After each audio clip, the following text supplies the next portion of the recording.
Mereka mengusirnya dari kebunnya dengan pengekut tanpa menyadari rahasia yang disembunyikannya. Siti Wijaja merasakan kakinya gemetar. Sambil memeluk rat guci tanah liat tua itu ke dadanya. Di usia 72 tahun, dia tak pernah menyangka akan diperlakukan seperti itu, apalagi oleh orang-orang yang menyandang marga yang sama dengannya. Tawa terbahak-bahak kedua pria itu bergema di pelataran kebun sambil mereka menunjuk-nunjuknya seolah dia orang asing. Joko dan Agus keponakan mendiang, suaminya telah tiba seminggu sebelumnya dengan dokumen-dokumen yang menurut mereka membuktikan bahwa properti itu selalu milik keluarga pihak ayah.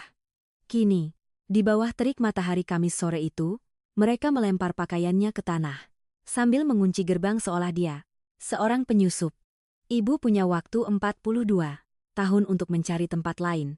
Tante Siti, kata Joko yang lebih tua dengan senyum kejam di wajahnya. Sekarang kebun ini kembali ke yang benar-benar berhak. Si mencoba berbicara, tapi kata-katanya tak keluar.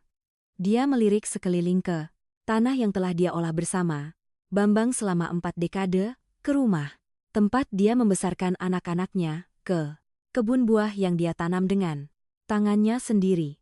Segalanya seakan tercabut darinya dalam hitungan menit. Kalian tidak bisa melakukan ini. Dia berhasil berbisik, tanah ini Bambang mewariskan tanah ini padaku. Oh, ya. Agus yang lebih muda mendekat dengan dokumen di tangan. Lalu di mana surat wasiatnya, Tante? Karena di dokumen yang kami punya tercatat rapi di kantor pertanahan. Tertulis bahwa kakek kami mewariskan tanah ini untuk anak-anaknya. Pak, Bambang hanya mengelola karena dia yang tertua, tapi tak pernah punya hak milik apun. Beberapa tetangga perempuan yang menyaksikan kejadian itu dari balik pagar mengalihkan pandangan saat si berusaha mencari dukungan di mata mereka. Semua takut pada kedua pria yang datang dengan sikap mengintimidasi itu, berbicara keras dan mengancam siapapun yang ikut campur. Siti mengumpulkan pakaian yang berserakan di tanah dengan tangan gemetaran berusaha menjaga martabat meski air mata mengalir di wajahnya. Kain penutup kepala yang melindunginya dari matahari sudah miring. Rambutnya yang memutih keluar dari sisinya. Dia mengenakan gaun katun sederhana ternoda tanah dari pekerjaan pagi di kebun sayur dan kakinya bersandal jepit tua. Bawa barang-barang ini dan pergi dari sini. Joko membuat gerakan besar dengan lengannya. Kami sudah baik hati mengizinkanmu membawa beberapa barang. Bisa saja kami membakarnya semua.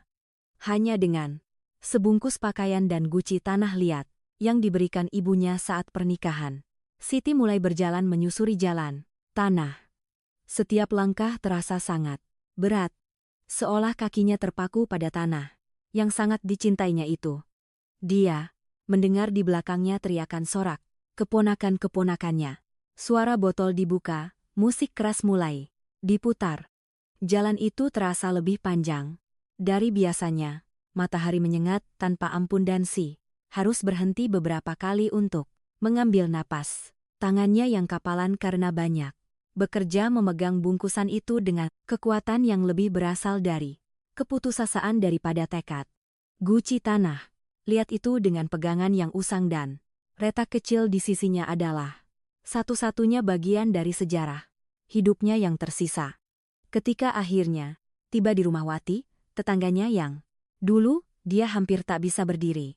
Wati tinggal sendiri selama 5 tahun sejak suaminya meninggal di sebuah rumah sederhana dengan 3 kamar. Dia membuka pintu dan membelalakan mata melihat keadaan Siti. Ya Tuhan Siti, apa yang terjadi? Wati menariknya masuk, menyuruhnya duduk di kursi dapur. Di sela-sela isak tangis si menceritakan semuanya. Wati mendengarkan dalam diam.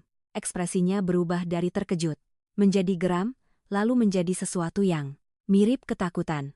Aku lihat saat mereka datang, kata Wati, pelan melirik ke jendela seolah para keponakan itu bisa mendengarkan.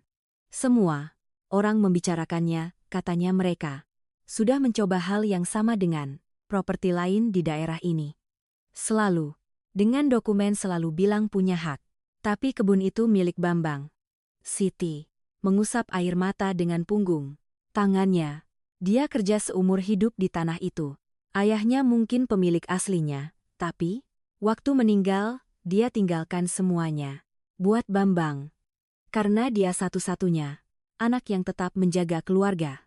Dan kamu punya dokumen yang membuktikan. Ini? Diamnya Siti sudah jadi jawaban yang cukup. Bambang selalu bilang bahwa kata seorang pria lebih berharga daripada dokumen apapun, bahwa semua orang di daerah ini tahu kebun itu miliknya. Tapi sekarang di hadapan dokumen bermatra dan terdaftar, kata-kata itu tak ada harganya. Kamu bisa tinggal di sini, Siti.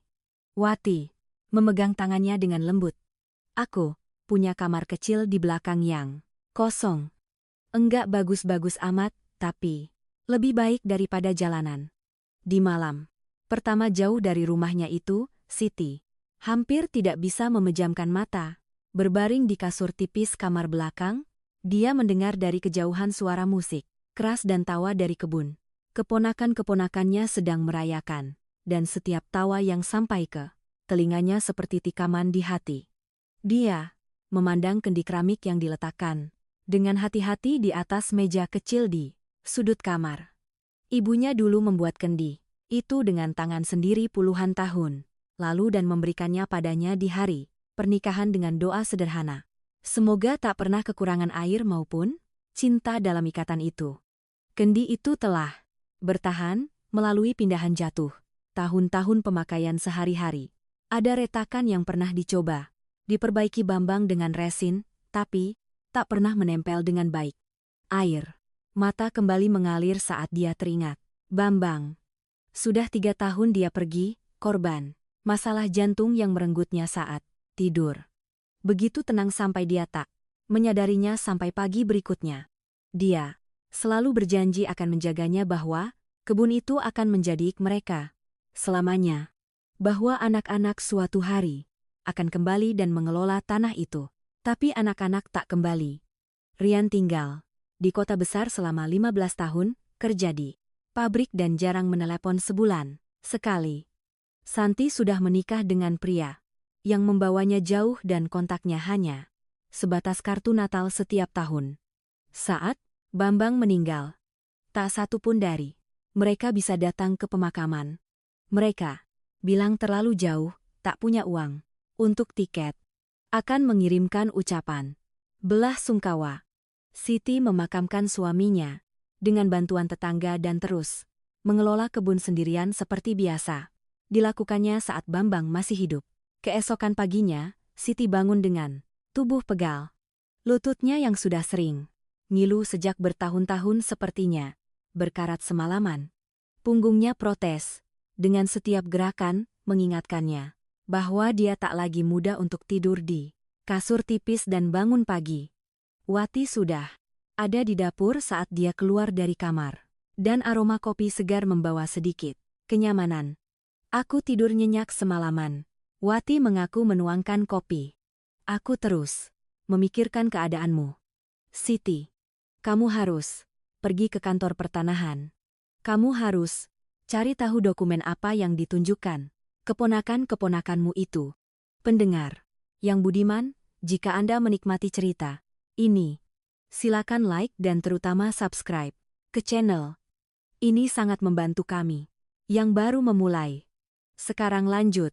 Si meminum kopi dalam diam, merasakan cairan panas turun dan sedikit meredakan kegelisahan di dadanya. Wati benar. Dia tak bisa begitu saja menerima keadaan tanpa setidaknya mencoba memahami apa yang terjadi. Kantor pertanahan ada di kota sekitar 12 km dari sana. Dulu Si melakukan perjalanan dengan sepeda saat perlu menyelesaikan sesuatu, tapi sepedanya tertinggal di kebun. Dia harus naik bus yang lewat di jalan pukul 9 pagi. Dengan sedikit rupiah yang disimpan di saku bajunya, berjalan ke halbus. Matahari sudah tinggi dan terik, dan dia menata kerudung di kepalanya untuk melindungi diri. Beberapa orang di halte menyapanya dengan anggukan kepala, Tapi tak ada yang bertanya apa-apa. Berita menyebar cepat di daerah itu dan semua orang pasti sudah tahu apa yang terjadi. Bus tiba dengan goyangan di jalan yang berlubang mengepulkan debu, yang membuat Siti batuk. Ia naik dengan susah payah. Kaki beratnya mengeluh pada anak tangga yang tinggi. Sopirnya Pak Osvaldo sudah mengenalnya selama bertahun-tahun. Ibu Siti, saya dengar, Ibu sedang ada masalah di kebun. Katanya pelan sementara Siti mencari uang kembalian. Iya, Pak Osvaldo. Saya mau ke kota mencoba menyelesaikannya. Kalau butuh apa-apa, Ibu bisa andalkan saya.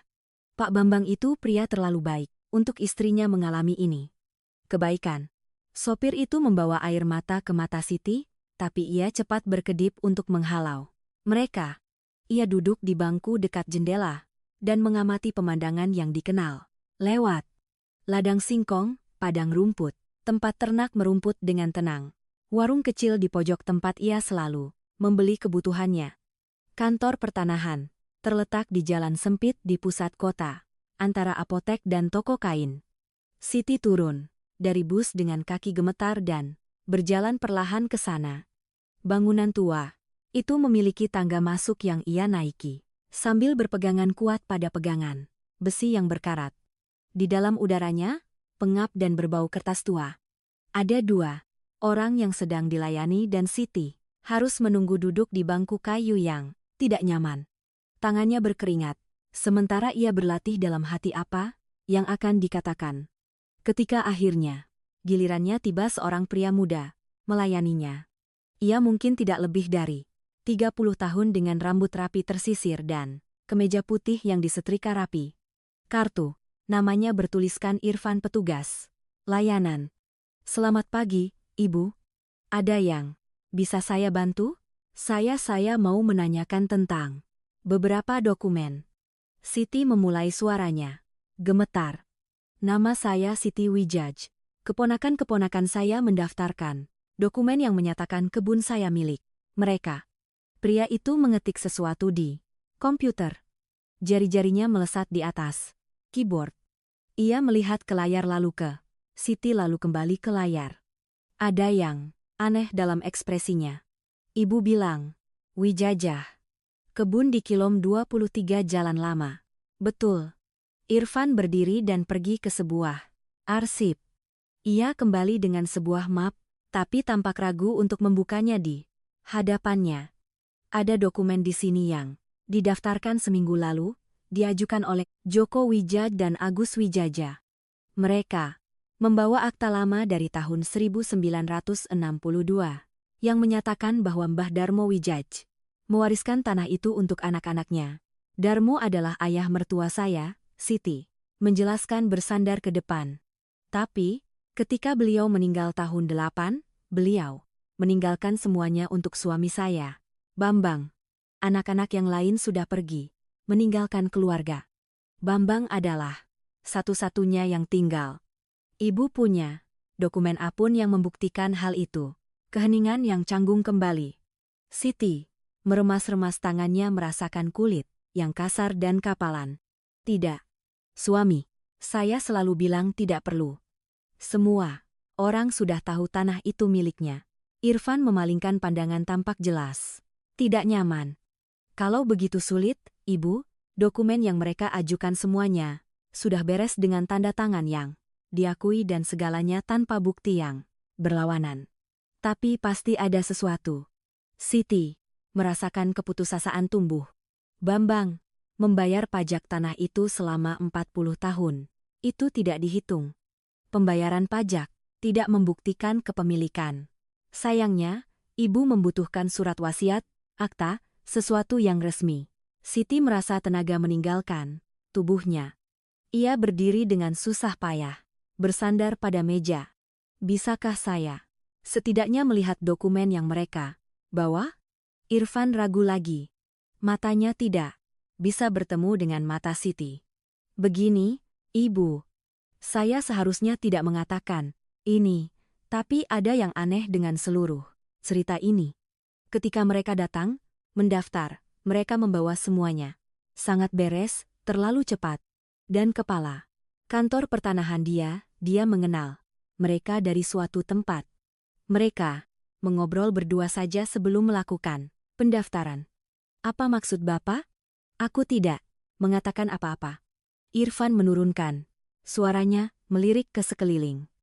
Hanya merasa bahwa ibu sebaiknya mencari pengacara. Seseorang yang bisa memeriksa dokumen-dokumen ini dengan lebih cermat. Pengacara butuh biaya. Si merasakan air mata hendak jatuh, uang yang tidak kumiliki. Aku tahu pemuda itu tampak sungguh-sungguh khawatir. Tapi, ibu sudah tinggal di sini berapa lama? Ada tetangga. Ada orang yang tahu sejarahnya. 42 tahun di tanah yang sama, maka pasti ada yang bisa membantu. Saksi, sangat berharga dalam sebuah proses hukum.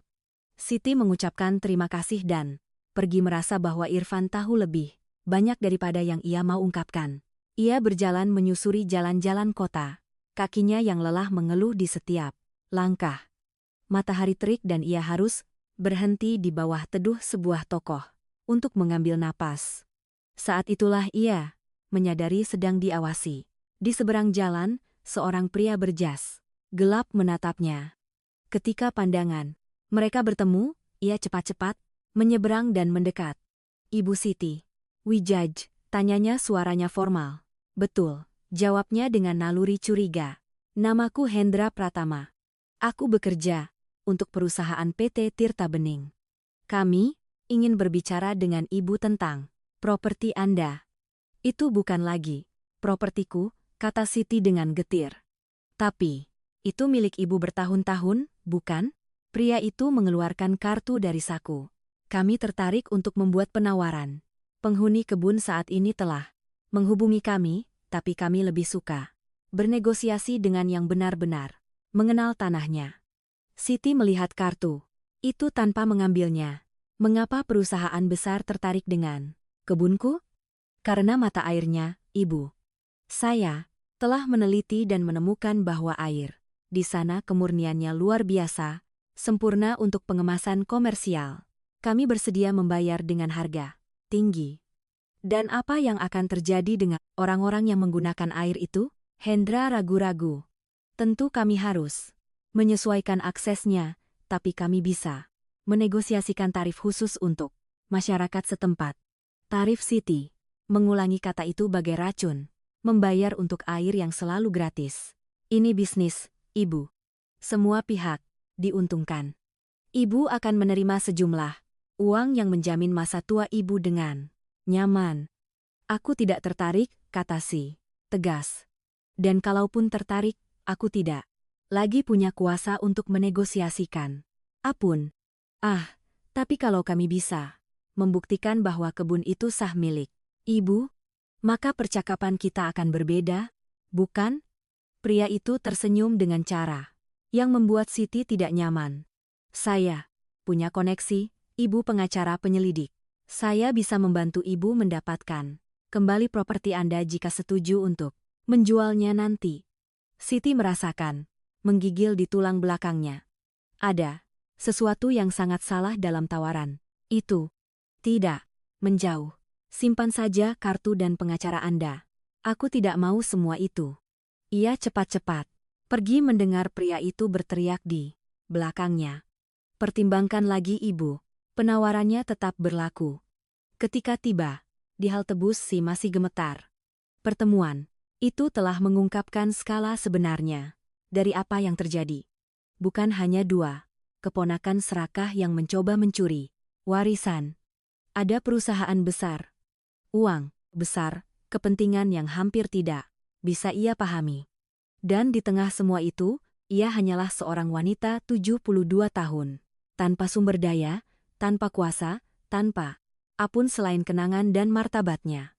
Di dalam bus perjalanan pulang, Siti memegang erat tas kecilnya, masih memikirkan pertemuan yang mengganggu dengan Hendra Pratama. Pengusaha itu telah mengungkapkan sesuatu yang penting. Kebun itu bernilai jauh lebih tinggi dari yang ia bayangkan. Dan itu berarti Joko dan Agus tidak tahu apa yang sebenarnya mereka miliki atau lebih buruk. Mereka tahu persis dan itulah sebabnya mereka bertindak begitu cepat. Ia turun dari bus dekat rumah Wati, tapi alih-alih langsung ke sana, ia terus berjalan. Ia perlu berpikir mengatur pikirannya. Sore mulai tiba dan panas. Sedikit mereda membuat jalan kaki lebih tertahankan, tanpa disadari kakinya membawanya melalui jalan lama menuju kebun. Dia berhenti pada jarak yang aman, tersembunyi di balik rumpun bambu dan mengamati. Mobil pikap, keponakan-keponakannya terparkir di halaman. Ada 2 pikap lain yang tidak dikenalnya. Keduanya baru dan mengilap. Suara-suara keras terdengar dari beranda. Si mendekat sedikit, menggunakan pepohonan sebagai pelindung. Dia bisa melihat bayangan, namun bukan wajah. Mendengar suara, namun bukan kata-kata yang jelas. Tiba-tiba sebuah tawa keras mengudara disusul sorak-sorakan ramai. Dia berdiri di sana, hampir jam, hanya mengamati apa yang dulu menjadi rumahnya. Ayam-ayam yang dia pelihara masih mengais-ngais di halaman, namun tampak kurus dan kebingungan. Kebun sayur yang dirawatnya dengan penuh kasih kini dipenuhi rumput liar. Bunga-bunga yang ditanam Bambang untuknya layu tanpa air. Rasanya seperti menyaksikan sebagian dirinya perlahan-lahan rusak. Ketika hari mulai gelap, Siti akhirnya kembali ke rumah Wati. Temannya menunggunya di beranda, tampak jelas kekhawatirannya. "Siti, kamu tadi di mana? Aku khawatir sekali." "Aku pergi ke kebun." Siti mengakui duduk dengan berat di sebuah kursi hanya untuk melihat. Lalu dan sakit melihat apa yang mereka lakukan pada tempat itu. Terlihat terbengkalai meski mereka tinggal di sana. Seolah tanah itu merindukan orang yang benar-benar mencintainya. Wati membawakan segelas air dingin. "Kamu perlu makan sesuatu. Kamu belum makan sejak pagi." Namun Siti tidak lapar. Dia hanya meneguk air. Sedikit-sedikit menatap cakrawala di mana matahari terbenam dengan warna jingga dan merah. Warna yang sama yang dulu dilihatnya dari beranda rumahnya. Namun sudut pandangnya kini sama sekali berbeda. Malam itu, untuk pertama kalinya sejak diusir, Siti sama sekali tidak bisa tidur. Dia terbaring dalam kegelapan mendengarkan suara malam, memikirkan setiap detail yang telah terjadi. Ada yang tidak beres. Joko dan Agus adalah anak dari saudara laki-laki. Bambang yang mana? Dia mencoba mengingat. Bambang punya 2 saudara laki-laki. Dad, yang meninggal muda dalam sebuah kecelakaan, dan Budi yang pindah jauh dan tak pernah lagi memberi kabar. Keponakan-keponakan itu mengaku sebagai anak dari siapa? Keesokan paginya, saat Wati menyiapkan kopi, Siti bertanya, "Kamu ingat saudara laki-laki Bambang? Ingat yang tengah meninggal dalam kecelakaan traktor itu, bahkan belum menikah. Dan Budi yang itu memang menghilang, katanya pergi jauh dan memutuskan hubungan dengan keluarga. Dan apakah Budi punya anak? Kalau punya, tak ada yang pernah tahu." "Kenapa?" bertanya. "Karena para keponakan itu mengaku berhak atas warisan sebagai cucu Darmo. Tapi kalau Dad meninggal tanpa menikah dan Budi menghilang, mereka ini anak siapa?" Wati berhenti dari yang sedang dikerjakannya. Sendok kayunya terhenti di udara. "Kamu benar, ini tidak masuk akal. Aku harus mencari tahu siapa mereka sebenarnya." Begitulah si menghabiskan hari-hari berikutnya, melakukan apa yang bisa disebut penyelidikan. Dengan bantuan Wati, dia berbicara dengan tetangga-tetangga yang lebih tua. Mereka yang mengenal keluarga Widjaja sejak zaman Mbah Darmo. Nenek Tere, seorang wanita berusia 85 tahun, yang tinggal 3 rumah dari sana, adalah yang memberikan petunjuk penting. Pertama, Budi memang punya seorang anak, ceritanya duduk di kursi goyangnya. Tapi anak itu meninggal saat masih kecil, korban sebuah penyakit. Setelah itu Budi pindah tempat dan tak pernah lagi dibicarakan. Itu sekitar, biar aku pikirkan, mungkin sekitar 40 tahun atau lebih, dan anak lain, cucu-cucu lain. Darmo. Sepengetahuanku tidak. Darmo. sendiri pernah mengeluh sebelum meninggal bahwa dari 3 anak yang dimilikinya hanya 1 yang memberinya cucu dan itu adalah Bambangmu dengan Rian dan Santi. Informasi ini sangat berharga. Jika Joko dan Agus mengaku sebagai cucu Darmo melalui Budi, namun satu-satunya anak Budi telah meninggal saat kecil, berarti mereka berbohong tentang garis keturunan keluarga. Membawa informasi ini kepada Irfandi, kantor pertanahan. Pemuda itu menerimanya di sudut yang tersembunyi, jauh dari atasan. Ibu Siti, aku tidak bisa membantumu secara resmi. Dia berbisik, tapi akan kuberitahu sesuatu. Dokumen-dokumen yang diajukan keponakanmu. Aku merasa aneh sejak awal. Tanda tangan. Tandanya terlihat agak tidak pada tempatnya terlalu sempurna untuk dokumen yang sudah sangat tua. Apakah Bapak pikir itu dipalsukan? Aku rasa seseorang perlu melakukan pemeriksaan grafologi. Tapi untuk itu, kamu butuh hakim yang mengizinkan. Dan, untuk mendapatkan hakim aku butuh pengacara. Tepat sekali si keluar dari sana dengan tekad lebih kuat dari sebelumnya.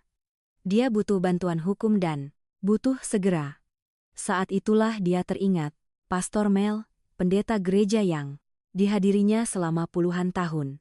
Dia kenal banyak orang, punya koneksi di seluruh wilayah. Mungkin dia tahu ada pengacara yang bisa membantunya. Gereja itu terletak di perjalanan antara rumah Wi dan kota. Bangunan tua itu berdinding putih dengan lonceng yang berbunyi pukul 6 pagi dan 6 sore setiap hari. Siti masuk ke dalam kesejukan yang temaram. Matanya menyesuaikan dengan cahaya redup.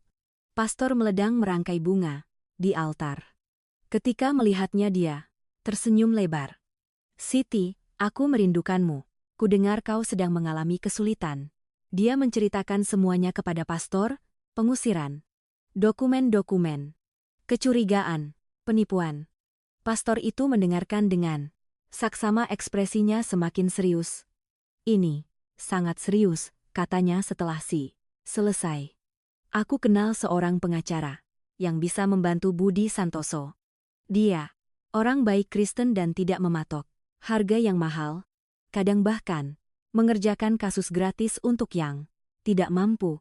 Tapi pastor, aku tidak bisa membayar sekalipun sedikit. Biar aku bicara dulu dengannya, akan kujelaskan situasimu. Aku yakin kita akan menemukan solusi. Percakapan dengan Pastor Melwa, kelegaan yang besar. Untuk pertama kalinya dalam beberapa minggu, Siti merasa mungkin ada cahaya di ujung terowongan. Tapi kelegaan itu tidak berlangsung lama. Keesokan harinya, Gunawan muncul di rumah Wati dengan kabar yang mencemaskan. Ibu Siti, para pengusaha itu mendesak keponakanmu untuk segera menyelesaikan penjualan. Kudengar mereka sudah menawarkan uang muka. Jika mereka menerimanya, akan jauh lebih rumit untuk membalikan keadaan nanti. Tapi, bagaimana bisa mereka menjual tanpa kepastian kepemilikan? Mereka bisa membuat kontrak pendahuluan, sesuatu yang mengikat kedua belah pihak sambil menyelesaikan masalah hukum. Dan jika keponakanmu menerima uang itu, mereka akan punya lebih banyak sumber daya untuk menyewa pengacara mahal dan memperumit perjuanganmu. Siti merasakan keputusasaan mengencangkan dadanya. Ini adalah perlombaan melawan waktu, dan dia kalah. Saat itulah dalam kegelisahan dia teringat kata-kata Bambang yang sering diucapkannya selama bertahun-tahun. Tanah punya rahasianya Siti.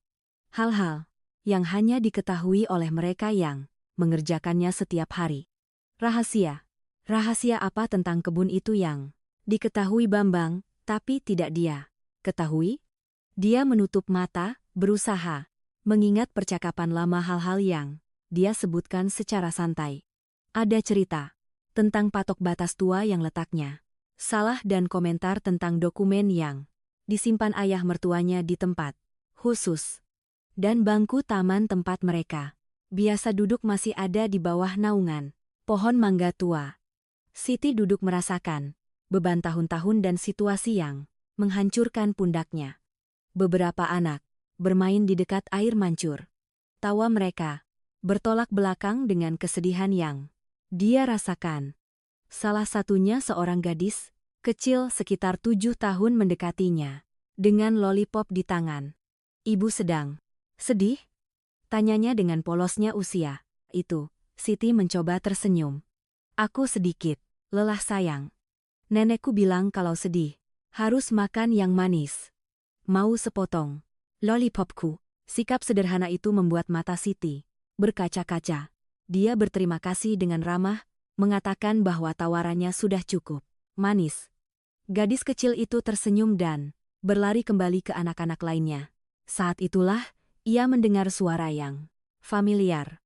Ibu sungguh kejutan melihat ibu di sini. Ia mengangkat pandangan dan melihat Gunawan pemilik warung yang terletak dekat kebun. Ia seorang lelaki, berusia sekitar 50 tahun, perut buncit, dan kumis beruban yang selalu baik padanya. Pak Gunawan, ia mencoba tersenyum tapi tak berhasil. Ia duduk di sampingnya meletakkan kantong belanjaan. Di tanah, ada bekas kekhawatiran mendalam di wajahnya. Saya dengar apa yang terjadi di kebun itu. Sungguh, cerita buruk, Bu Siti. Keduanya itu tidak baik. Semua orang tahu. Semua orang tahu. Tapi tak ada yang bicara apa-apa. Jawabnya dengan rasa pahit. Orang-orang takut Gunawan menghela napas, melihat sekeliling seolah ada yang mungkin mendengarkan. Mereka datang, mengancam bilang siapa yang ikut campur akan celaka. Ada yang coba mempertanyakan dan mereka kirim ancaman. Terselubung bicara soal gugatan masalah. Ibu tahu kan orang biasa takut dengan hal-hal seperti itu. Tapi Bapak tidak takut? Gunawan tertawa pendek dan tanpa humor. Saya terlalu tua untuk takut pada orang seperti itu dan saya terlalu lelah melihat ketidilan dan diam saja. Ayah, saya selalu bilang diamnya orang baik adalah kekuatan orang jahat. Merasakan secercah harapan menyala di dadanya. Bapak akan membeli sayuran dari kebun kan? Membeli, Bu Siti? Saya sudah membeli selama 20 tahun. Ibu dan Pak Bambang adalah pemasok saya yang paling terpercaya. Selada, tomat, labu siam, labu kuning, semuanya segar, selalu tepat waktu. Dan ibu tahu apalagi tak pernah menipu timbangan, tak pernah jual barang jelek, tak pernah ingkar janji.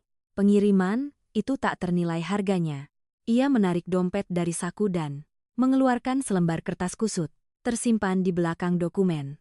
Lihat, ini kwitansi lama dari sekitar 15 tahun lalu. Pak Bambang menjual 50 kilo ubi jalar pada saya. Ia tulis sendiri. Cantumkan tanggal tanda tangan. Saya simpan karena suka caranya menulis. Sangat rapi. Tak pernah terbayang suatu hari ini bisa berguna untuk sesuatu. Siti mengambil kertas itu dengan hati-hati. Itu kwitansi sederhana. Ditulis dengan tulisan tangan tegas dan jelas. Penjualan ubi jalar 50 kil. Bambang Widjaja, Perkebunan Sari Mulyo. Dan di bawahnya tanggal dan tanda tangan Bambang. Ini membuktikan kebun itu miliknya, gumamnya. Itu awalnya. Gunawan menyetujui. Dan saya mungkin punya lebih banyak barang tersimpan di warung, nota, kwitansi, mungkin bahkan foto. Dulu saya foto pengiriman besar untuk dicatat. Foto? Iya. Ayah saya yang mulai tradisi ini dan saya lanjutkan. Memfoto pemasok dengan barangnya, taruh tanggal di belakang. Saya punya banyak, di album tua di gudang, tak pernah dibuang karena merasa penting menyimpan sejarah. Informasi ini mengubah segalanya. Bukan hanya kenangan atau kesaksian lisan, itu bukti material terdokumentasi selama bertahun-tahun. Pak Gunawan, Bapak akan menyimpan barang-barang itu dengan sangat hati-hati. Mereka bisa jadi penting. Saya akan lakukan lebih baik. Saya akan ke warung sekarang mencari semuanya dan menyimpannya di tempat yang aman. Dan saya akan buat salinan kalau terjadi sesuatu. Mereka berbincang lebih lama, dan Gunawan menceritakan detail yang mulai dipahami Siti sebagai potongan puzzle yang lebih besar. Tahu yang lucu, katanya. Keponakan ibu datang ke sini sekitar 2 bulan lalu sebelum memperkenalkan diri secara resmi. Mereka bertanya halus tentang kebun, tentang ibu, tentang apakah ibu punya anak di dekat sini. Tak ada yang terlalu saat itu. Itu rasa ingin tahu biasa. Tapi sekarang saya lihat mereka sedang menyelidiki, merencanakan. Bagaimana maksudnya? Mereka ingin tahu. Apakah ibu akan dapat dukungan keluarga? Apakah punya uang simpanan? Apakah kenal pengacara? Mereka mengukur situasi sebelum menyerang. Ini mengingatkan saya pada cerita ayah tentang pemburu yang mempelajari mangsa sebelum menerkam. Siti merasakan perasaan tidak enak di perutnya. Keponakan-keponakannya tidak bertindak secara impulsif. Ada rencana, strategi dingin dan terhitung di balik semuanya. Dan lagi, Gunawan melanjutkan, suaranya semakin rendah. Ada orang baru yang mulai bekerja di kantor pertanahan sekitar 3 bulan lalu. Sepupu jauh Joko. Kebetulan aku rasa tidak. Sepupu jauh. Iya, aku dengar orang-orang membicarakannya.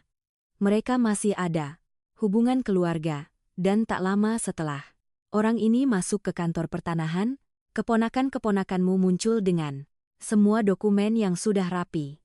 Setiap pengungkapan seperti lapisan yang dibuka, menunjukkan alur cerita yang jauh lebih rumit daripada yang dibayangkan Siti. Ini bukan hanya keserakahan 2 orang laki-laki. Ini adalah skema yang direncanakan matang dengan orang-orang yang ditempatkan secara strategis dengan informasi yang dikumpulkan sebelumnya. Pak Gunawan, Bapak ingat perjanjian apapun yang Bambang punya dengan tetangga tentang air? Pria itu menggaruk kepalanya, berpikir, air. Ah, iya, mata airnya. Kebun kalian memiliki 3 mata air yang menyupai hampir seluruh wilayah. Ayah mertuamu, Darmo. Dia membuat perjanjian dengan masyarakat bahwa airnya akan selalu gratis untuk digunakan semua orang. Itulah mengapa banyak orang bisa menanam kebun kecil. Mereka memelihara ternak mereka. Tanpa air itu, separuh lahan di sekitar sini tidak ada harganya. Dia berhenti, matanya membelalak dengan pemahaman yang tiba-tiba. Ya Tuhan, itu sebabnya mata airnya. Mereka menginginkan mata airnya. Keponakan-keponakannya. Bukan pengusaha yang ingin membeli ibu air minum berkalasak. Mata air alami sangat berharga saat ini. Ada perusahaan yang membayar mahal untuk akses air bersih untuk dikemas dan dijual. Dan jika tanah-tanah itu dijual, tanyanya, sudah tahu jawabannya, tetapi perlu mendengarnya, maka itu akan mempersulit semua orang. Gunawan menjadi serius. Jika datang orang luar dengan ide untuk mengeksploitasi air itu secara komersial, banyak keluarga akan kehilangan mata pencaharian mereka. Sudah kudengar bahwa keponakan-keponakanmu itu menerima kunjungan dari pengusaha yang tertarik dengan properti itu. Mobil-mobil besar, orang-orang berjas sudah datang sekitar 3 kali ke sini. Pengusaha, si teringat pertemuan yang mengganggu dengan Hendra Pratama. Hari ini seorang pria mendekatiku mengaku dari perusahaan bernama PT Tirta Bening. Gunawan menepuk dahinya sendiri. PT Tirta Bening. Perusahaan itu sedang berusaha membeli sumber air di berbagai daerah. Memiliki rekam jejak yang rumit. Di beberapa tempat mereka memagari mata air dan memutus akses penduduk lokal. Orang-orang harus mulai membeli air kemasan, air yang sama yang sebelumnya mereka dapatkan gratis. Ini bisnis yang sangat menguntungkan bagi mereka, tetapi bencana bagi masyarakat. Dan jika mereka berhasil membeli kebunku, kebun kita, Ibu Siti, airnya adalah milik kita semua. Jika mereka membeli, mereka akan melakukan hal yang sama. Pagar di sekelilingnya, penjaga di pintu masuk. Dan siapapun yang ingin air harus membayar. Banyak orang di sini tidak mampu membayar air. Mereka harus meninggalkan tanah mereka atau hidup tanpa air yang cukup untuk tanaman. Informasi itu menghancurkan Siti. menyadari bahwa perjuangan ini bukan hanya tentang dia kehilangan rumahnya. Ini tentang puluhan mungkin ratusan keluarga yang akan kehilangan mata pencaharian mereka. Pak Gunawan, aku butuh bantuan, katanya memegang lengan pria itu dengan erat. Aku perlu membuktikan bahwa tanah itu milikku atau setidaknya mencegahnya dijual kepada orang luar. Bisa mengandalkanmu ibu dan kamu juga akan didukung lebih banyak orang. Aku yakin biarkan aku berbicara dengan orang-orang. Lihat apa yang bisa kita lakukan. Gunawan melihat jam dan berdiri. Lihat aku perlu menyelesaikan beberapa belanjaan di sini tetapi besok aku akan mampir ke rumah dengan semua yang berhasil kukumpulkan dari pasar. Foto-foto kwitansi nota dan aku akan berbicara dengan pedagang lain yang berbisnis dengan kalian. Bambang dulu menjual ke banyak orang di wilayah ini. Sebelum pergi dia berhenti dan menatap Siti ke matanya. Ibu Siti. Ibu selalu seorang wanita yang kuat. Saya melihat ibu bekerja berdampingan dengan Pak Bambang, tak pernah mengeluh selalu tegak kepala. Jangan biarkan para penipu itu menjatuhkan ibu. Kami membutuhkan ibu sepenuhnya untuk perjuangan ini. Kata-kata Gunawan bergema dalam pikiran Siti sepanjang perjalanan pulang. Ia tidak sendirian. Ada orang-orang yang bersedia membantu, berjuang bersama. Dan yang lebih penting, kini ada tujuan yang lebih besar melindungi bukan hanya rumahnya, tetapi seluruh komunitas. Ketika tiba di rumah, hari sudah menjelang sore. Temannya sedang menyiapkan makan siang dan aroma kacang yang dimasak membawa rasa rindu yang menusuk. Begitulah baunya di kebun setiap hari pada tengah hari. Gimana, Siti? Kamu tadi kemana? Wati bertanya sambil mengaduk panci. Siti menceritakan pertemuan dengan Gunawan tentang penemuan mata air dan para pengusaha. Wati mendengarkan dengan perhatian yang semakin besar, meletakkan sendok untuk duduk di meja. Aku tahu ada sesuatu yang lebih besar dalam semua ini, katanya saat Siti selesai. Para pria itu tidak datang dari jauh hanya untuk mengklaim sebidang tanah kecil. Mereka punya rencana besar, dan mereka menggunakan keponakan-keponakanmu untuk mendapatkan yang mereka inginkan. Tapi sekarang apa yang harus kulakukan? Pertama kamu makan. Wati menyajikan sepiring nasi, kacang dan telur goreng yang banyak. Setelah itu kita pikirkan baik-baik langkah selanjutnya. Tapi Siti hampir tidak bisa makan meski memaksa. Pikirannya penuh dengan semua yang telah ia temukan. Potongan-potongan mulai tersusun, membentuk gambaran yang semakin jelas dan menakutkan. Sore itu, sementara Wati terlelap di kursi goyang, Siti duduk di beranda belakang kecil. Dengan buku catatan tua yang dipinjamkan padanya, ia mulai menulis semua yang ia ketahui, semua yang telah ia temukan, mengatur fakta-fakta seperti sebuah teka-teki. Pertama, Joko dan Agus muncul dengan dokumen mengaku sebagai ahli waris. Kedua, mereka tiba 2 bulan sebelumnya bertanya-tanya tentang dirinya. Ketiga, seorang kerabat mereka bekerja di kantor pertanahan selama 3 bulan. Keempat, pengusaha dari PT Tirta Bening menunjukkan ketertarikan pada mata air. Kelima, Irfan dari kantor pertanahan mengisyaratkan ada yang aneh dengan dokumen-dokumen itu. Kenenek, Tere mengonfirmasi bahwa Budi tidak memiliki ahli waris yang masih hidup. Apa yang kurang? Bukti dokumen yang menunjukkan kepemilikan yang sah. Dan ia perlu menemukan di mana Bambang menyimpan dokumen-dokumen itu. Lalu ia teringat dengan jelas. Begitu hidup, hingga hampir bisa mendengar suara Bambang. Jika suatu hari kamu membutuhkan sesuatu yang penting, Siti, carilah Yusuf. Dia tahu di mana barang-barang yang harus disimpan dengan aman. Yusuf Kusuma, sahabat terbaik Bambang. Mereka hampir seperti saudara. Tumbuh bersama, bekerja bersama, saling percaya dalam segala hal.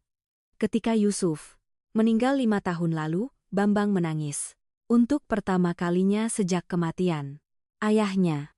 Ia berhari-hari bersedih, mengatakan bahwa ia kehilangan lebih dari seorang teman. Ia kehilangan seorang kepercayaan, seseorang yang akan ia titipkan rahasia-rahasianya. Yang paling penting, Siti menutup buku catatan dengan tekad yang diperbarui. Ia tahu apa yang harus dilakukan. Ia perlu menemukan keluarga Yusuf Kusuma dan mencari tahu apakah ia meninggalkan sesuatu yang disimpan untuk Bambang. Ia membantu Siti berdiri dan bersikeras, memberinya uang untuk bas pulang. Meski Siti menolak beberapa kali, ia bahkan menaruh beberapa lembar uang tambahan di tangannya. Ini untuk ibu makan yang benar. Jangan sombong sekarang. Ibu dan Pak Bambang selalu memperlakukan saya dengan baik. Sekarang giliran saya membalas. Di dalam bas pulang memegang uang itu dengan hati-hati seolah-olah akan meleleh di tangannya. Jumlahnya sedikit, tetapi lebih dari yang ia miliki saat berangkat pagi tadi. Dan yang lebih penting dari uang adalah mengetahui bahwa ia tidak sepenuhnya sendirian. Ketika tiba di rumah Wati, hari sudah menjelang sore, temannya ada di beranda menambal spray tua. Gimana, Siti? Menemukan sesuatu? Siti menceritakan semuanya. Percakapan di kantor pertanahan, pertemuan dengan Gunawan, pengungkapan tentang mata air, dan para pengusaha. Wati mendengarkan. Dengan saksama tangannya berhenti. Menjahit. Aku tahu ada sesuatu yang lebih besar di balik semua ini, kata Wati. Para lelaki itu tidak datang dari jauh hanya untuk mengklaim sebidang tanah kecil. Mereka punya rencana tapi, sekarang bagaimana? Apa yang harus? Pertama, kau istirahat dulu lalu kita pikirkan baik-baik langkah selanjutnya. Tapi Siti tidak bisa beristirahat. Pikirannya dipenuhi oleh kenangan. Berusaha mengingat setiap detail yang mungkin bisa membantu. Ia memikirkan percakapan-percakapan lamanya dengan Bambang saat-saat ia menyebutkan dokumen penting, tempat-tempat di mana ia mungkin menyimpan berkas. Tiba-tiba sebuah ingatan muncul sejelas air, rumah, peralatan. Bambang menghabiskan berjam-jam di sana, merapikan perkakas. Kerjanya, memperbaiki peralatan. Dan suatu kali ia masuk tanpa memberitahu, dan menemukannya menyimpan sesuatu di bawah lantai kayu. Ketika ia bertanya, apa itu? Ia hanya tersenyum dan berkata, ritual jaga-jaga untuk masa depan. Saat itu ia tidak menganggapnya penting. Ia mengira ia menyimpan uang atau mungkin barang bernilai sentimental. Tapi sekarang ingatan itu mendapatkan makna baru. Wati panggilnya masuk dapur tempat sang sahabat menyiapkan makan malam. Aku harus kembali ke kebun. Kau gila. Para lelaki itu akan mengusirmu lagi. Aku tahu di mana. Bambang mungkin meninggalkan dokumen di rumah peralatan, ada persembunyian di lantai. Siti, meskipun ada sesuatu di sana, bagaimana kau akan masuk tanpa mereka melihat? Aku harus menunggu waktu yang tepat saat mereka keluar. Wati menggelengkan kepala. Khawatir, ini berbahaya. Bagaimana jika mereka kembali dan menangkapmu di dalam? Itu risiko yang harus kuhadapi. Selama beberapa hari berikutnya, Siti mengamati dari jauh kegiatan di perkebunan. Joko dan Agus keluar hampir setiap malam baru, kembali menjelang subuh. Mereka menjalani kehidupan berpesta dan mabuk-mabukan, menghabiskan apa yang mungkin bahkan belum mereka miliki. Gunawanlah yang membawa informasi lebih lanjut. Ia muncul di rumah Wati suatu sore dengan kabar terbaru.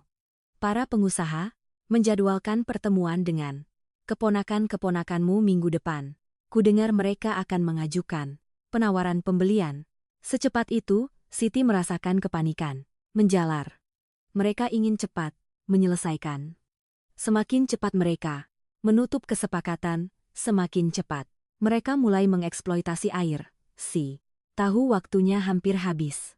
Ia harus segera bertindak.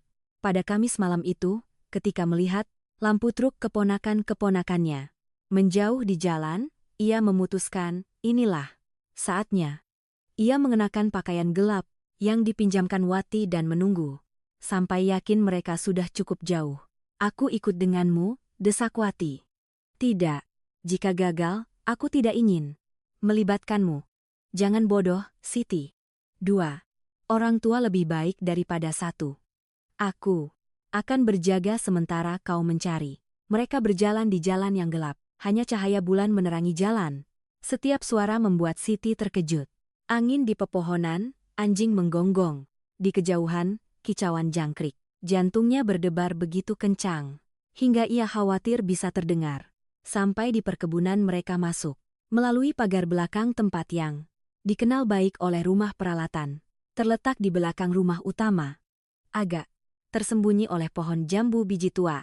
Pintunya terkunci, tapi Siti tahu di mana Bambang selalu menyembunyikan kuncinya. Di batu berongga dekat pintu, masuk.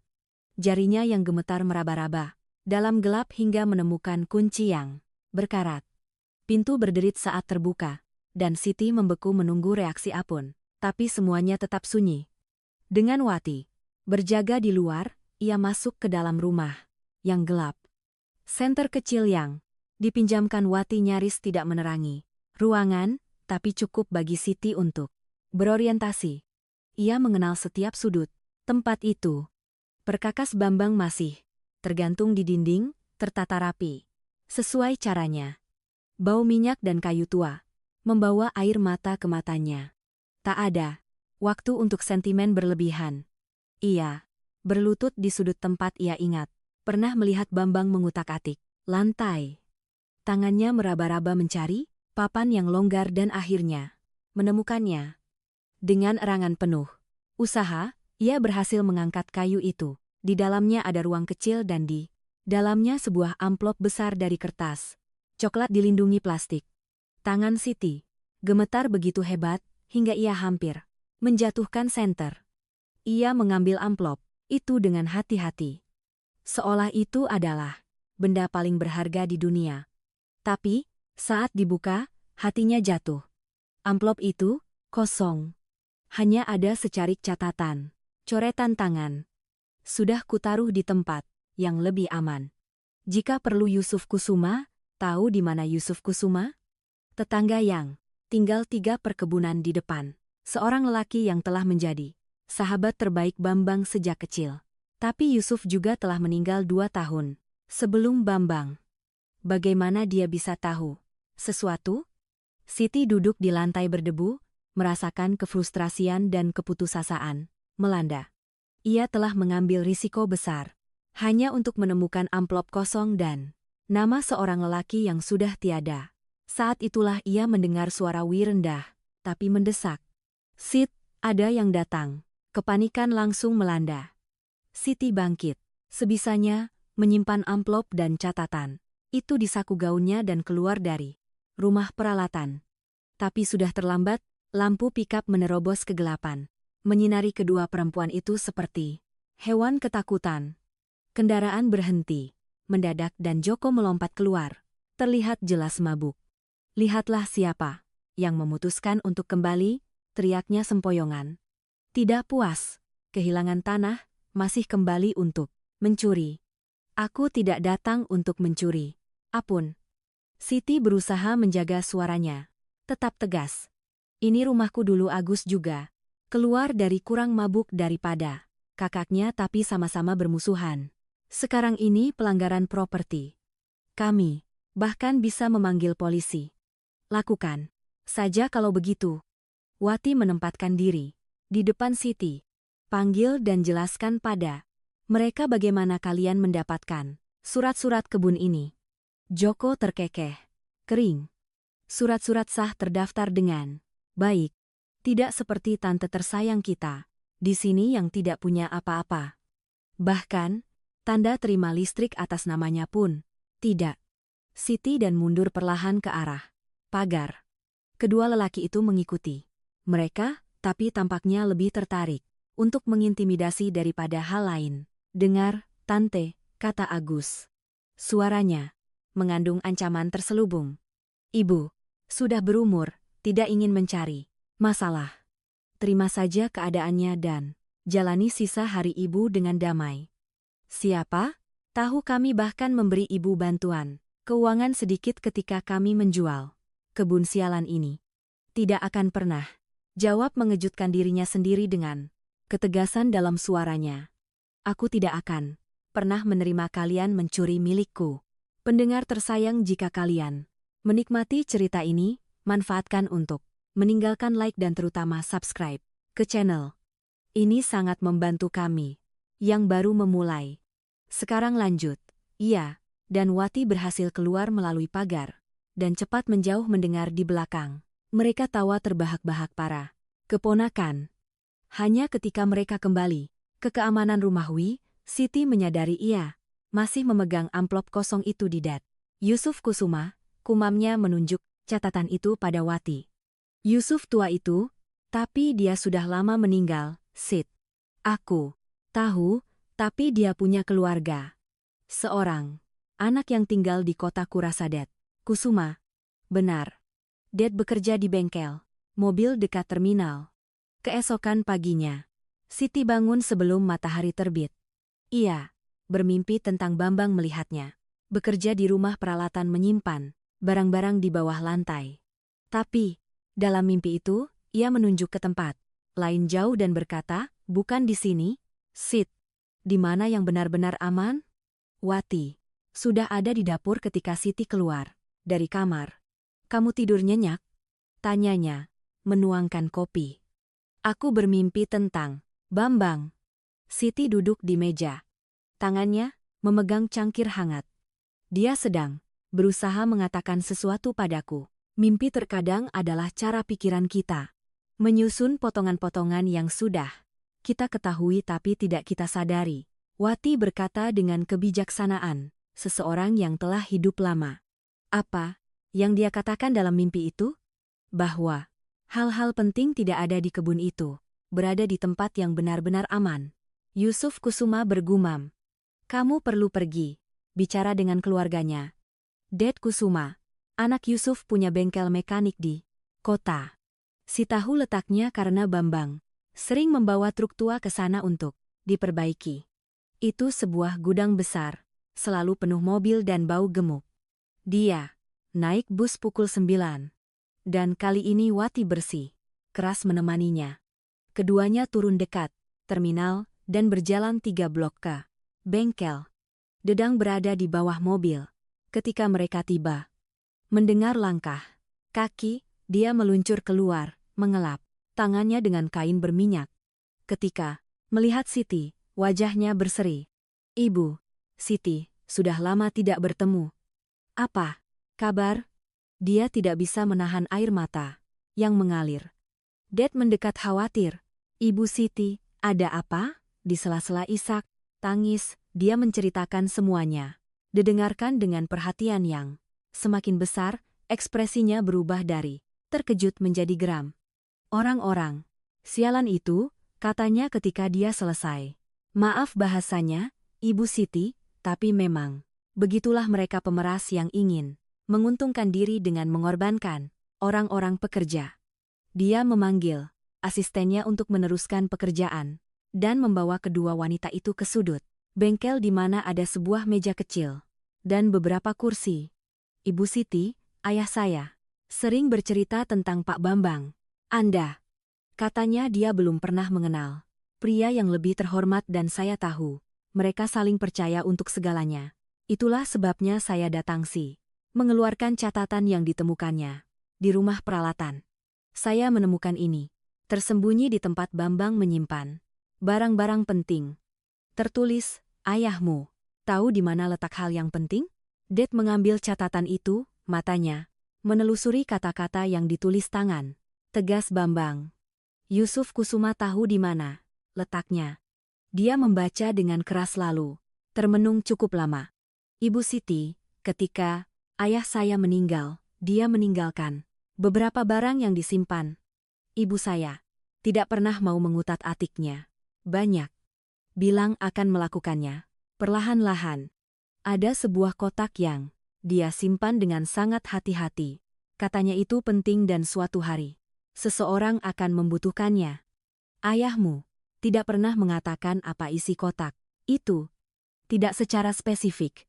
Tapi saya ingat dia berkomentar beberapa bulan sebelum meninggal bahwa jika sesuatu terjadi pada Pak Bambang Anda, saya harus memastikan bahwa ibu tidak terlantar. Waktu itu saya merasa aneh. Karena Pak Bambang masih hidup dan sehat, tapi ayah saya bersikeras membuat saya berjanji akan melihat kotak itu jika suatu hari ibu membutuhkan. Di mana kotak itu? Pada ibu saya. Dia tinggal di sebuah kebun di pinggiran kota sekitar 20 menit dari sini. Saya bisa mengantar kalian sekarang jika mau.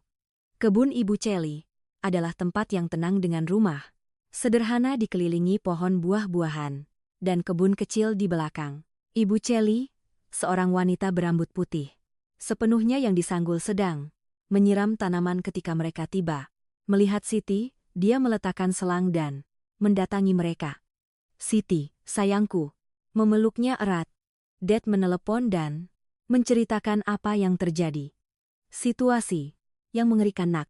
Mereka masuk ke rumah yang sejuk dan Ibu Celi menyajikan jus jeruk untuk semua.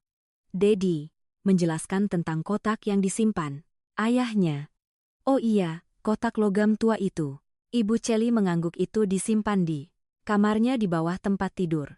Yusuf bilang itu penting bahwa suatu hari seseorang akan membutuhkannya. Saya tidak pernah berani banyak mengutak-atik barang-barangnya. Dia berdiri bersandar pada tongkat yang digunakannya karena lututnya yang sakit. Daddy, ambillah. Kamu tahu letaknya? Daddy kembali beberapa menit kemudian, membawa sebuah kotak logam berkarat, seukuran kotak sepatu tapi lebih dalam. Ada gembok tua yang menguncinya. Kuncinya pasti ada di laci dapur, kata Ibu Celi. Yusuf menyimpan semua kunci penting di sana. Ia mengobrak-abrik laci yang penuh dengan berbagai barang, tali, rafia, lilin, lap piring, baterai bekas. Akhirnya ia menemukan seikat kunci yang diikat dengan karet gelang yang sudah kering. Kunci ketiga yang mereka coba membuka gembok itu dengan bunyi klik yang memuaskan. Dad mengangkat tutupnya dengan hati-hati memperlihatkan isi kotak tersebut. Ada beberapa amplop, beberapa menguning dimakan waktu, yang lain lebih baru. Ada juga foto-foto lama, beberapa surat dan yang tampak seperti buku catatan kecil. Daddy mulai memilah dengan teliti, membaca nama-nama di amplop. Akhirnya ia menemukan satu amplop besar dari kertas coklat dengan tulisan Bambang Wijaj untuk Siti di depannya dengan tulisan tangan Yusuf yang rapi. Si mengambil amplop itu dengan tangan gemetar berat penuh dengan kertas-kertas. Ia membukanya dengan hati-hati seolah isinya bisa lenyap jika ia terlalu kasar. Di dalamnya ada beberapa dokumen. Pertama yang ia keluarkan adalah akta bertanggal 1978, terdaftar di kantor pertanahan. Itu adalah pengalihan resmi kepemilikan properti dari Darmo Wijaja ke Bambang Wijaja. Dokumen itu memiliki tanda tangan yang diakui, stempel resmi, bahkan saksi-saksi yang telah menandatanganinya. Ya Tuhan, bisik Siti, ini dia bukti bahwa kebun itu milik Bambang. Tapi ada lagi sebuah surat wasiat, tulisan tangan, di mana Darmo menjelaskan alasannya. Saya mewariskan semua tanah saya kepada anak saya Bambang Wijaja, satu-satunya yang tetap di sisi saya ketika penyakit datang. Anak-anak saya yang lain, Dad dan Budi, memilih jalan mereka jauh dari keluarga dan tanah. Daddy meninggalkan kami lebih awal diambil oleh takdir.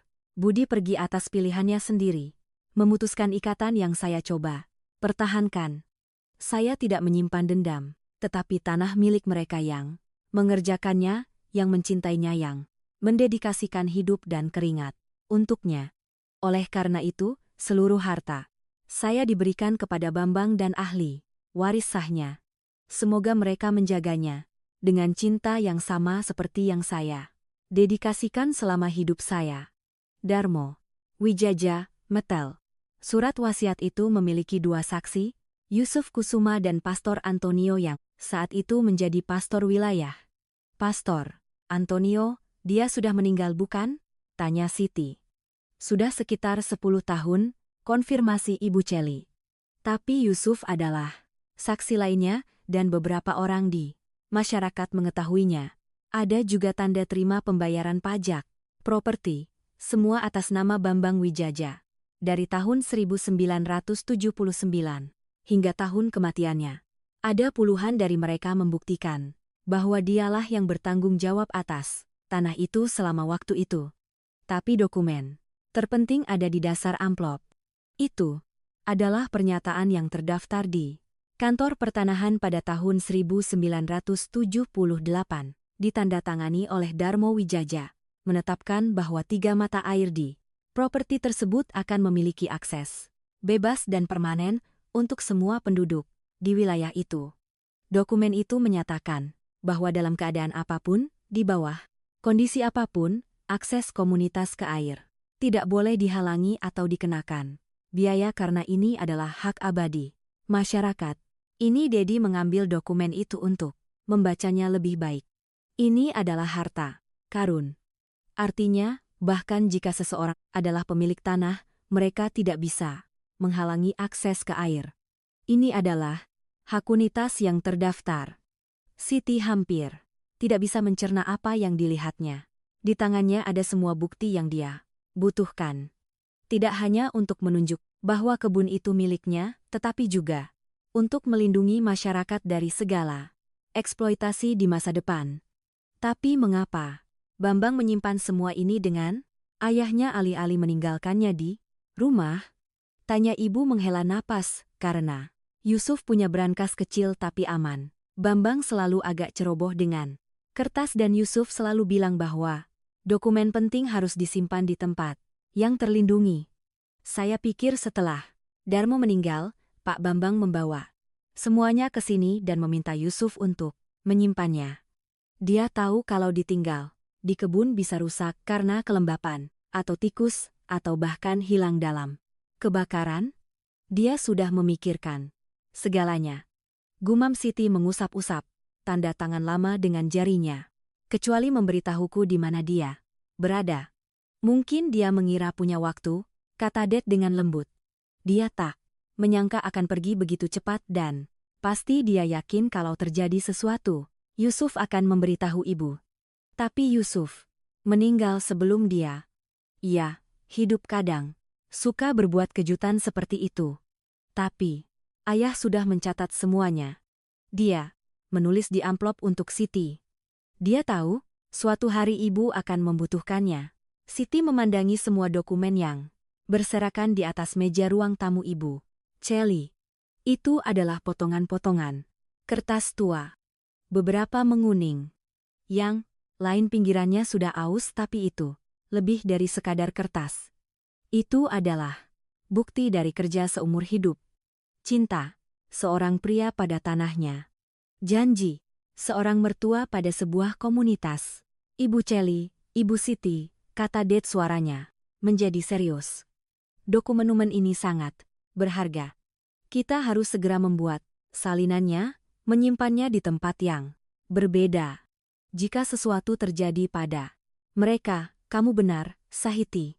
Tapi di mana kita bisa membuat salinan tanpa sepengetahuan orang lain? Saya punya teman yang bekerja di kantor pengacara, kata Dedi. Dia bisa membuat salinan yang dilegalisir dengan sangat diam-diam. Lalu kita simpan yang asli di tempat yang sangat aman. Bagaimana dengan brankas bank? Usul Ibu Celi. Dedi, bukankah kamu menyewa brankas di bank sana? Iya Bu, kecil tapi cukup. Untuk dokumen, dan itu tempat paling aman di kota. Mereka menghabiskan sepanjang sore mengatur dokumen, memisahkannya menurut jenis, membuat inventaris lengkap dari semua yang disimpan Yusuf. Selain akta tanah dan surat wasiat, ada foto-foto lama kebun. Beberapa surat yang ditulis Darmo untuk Bambang menjelaskan keinginannya. Bahkan sebuah peta buatan tangan yang menunjukkan batas-batas properti dan lokasi mata air. Ayahku menyimpan semua ini dengan sangat hati-hati, kata Det memandangi foto-foto lama. Dia tahu suatu hari ini akan penting. Salah satu foto menarik perhatian Siti secara khusus. Foto itu Memperlihatkan Bambang saat muda mungkin. Tidak lebih dari 25 tahun berdiri di sebelah Darmo. Keduanya memegang alat pertanian dan tersenyum ke kamera. Di belakang mereka, kebun itu masih kecil, tapi awal pembangunan rumah utama sudah terlihat. Di balik foto itu dengan tulisan tangan Yusuf tertulis Bambang dan Darmo 75 awal dari segalanya. Boleh, saya simpan yang ini?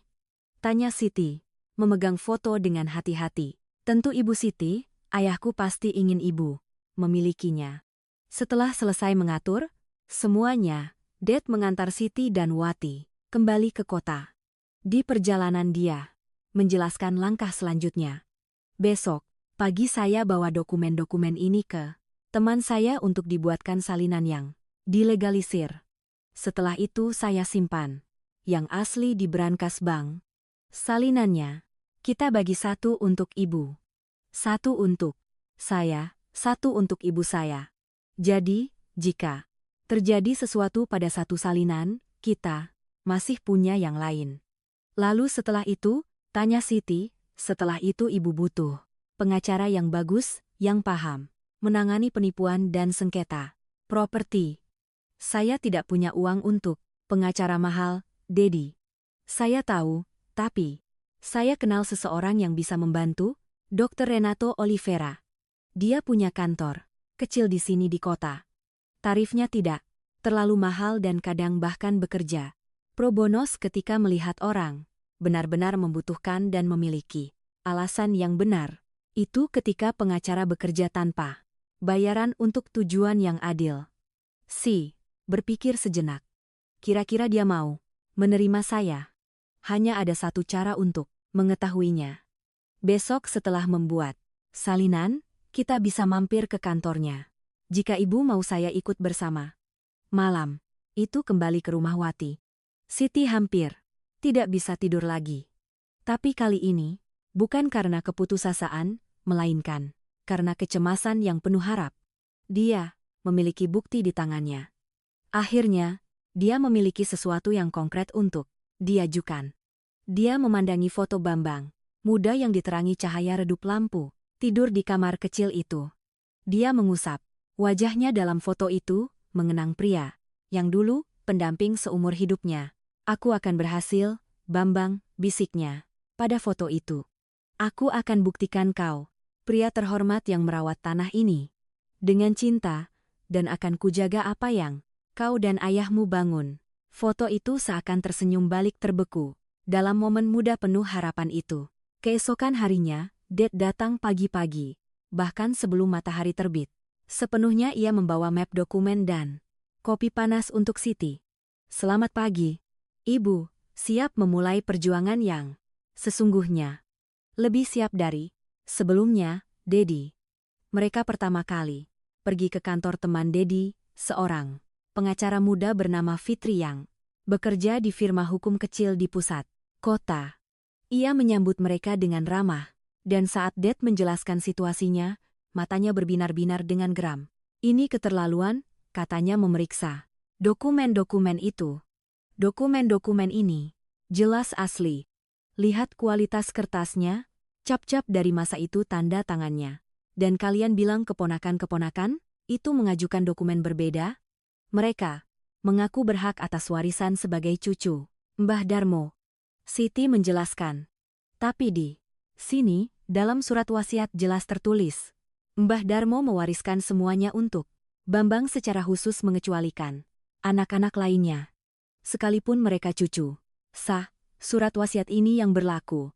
Dan, terlebih lagi, kau bilang sudah menyelidiki dan menemukan bahwa Budi tidak punya ahli waris yang masih hidup. Tetangga lama mengonfirmasi satu-satunya.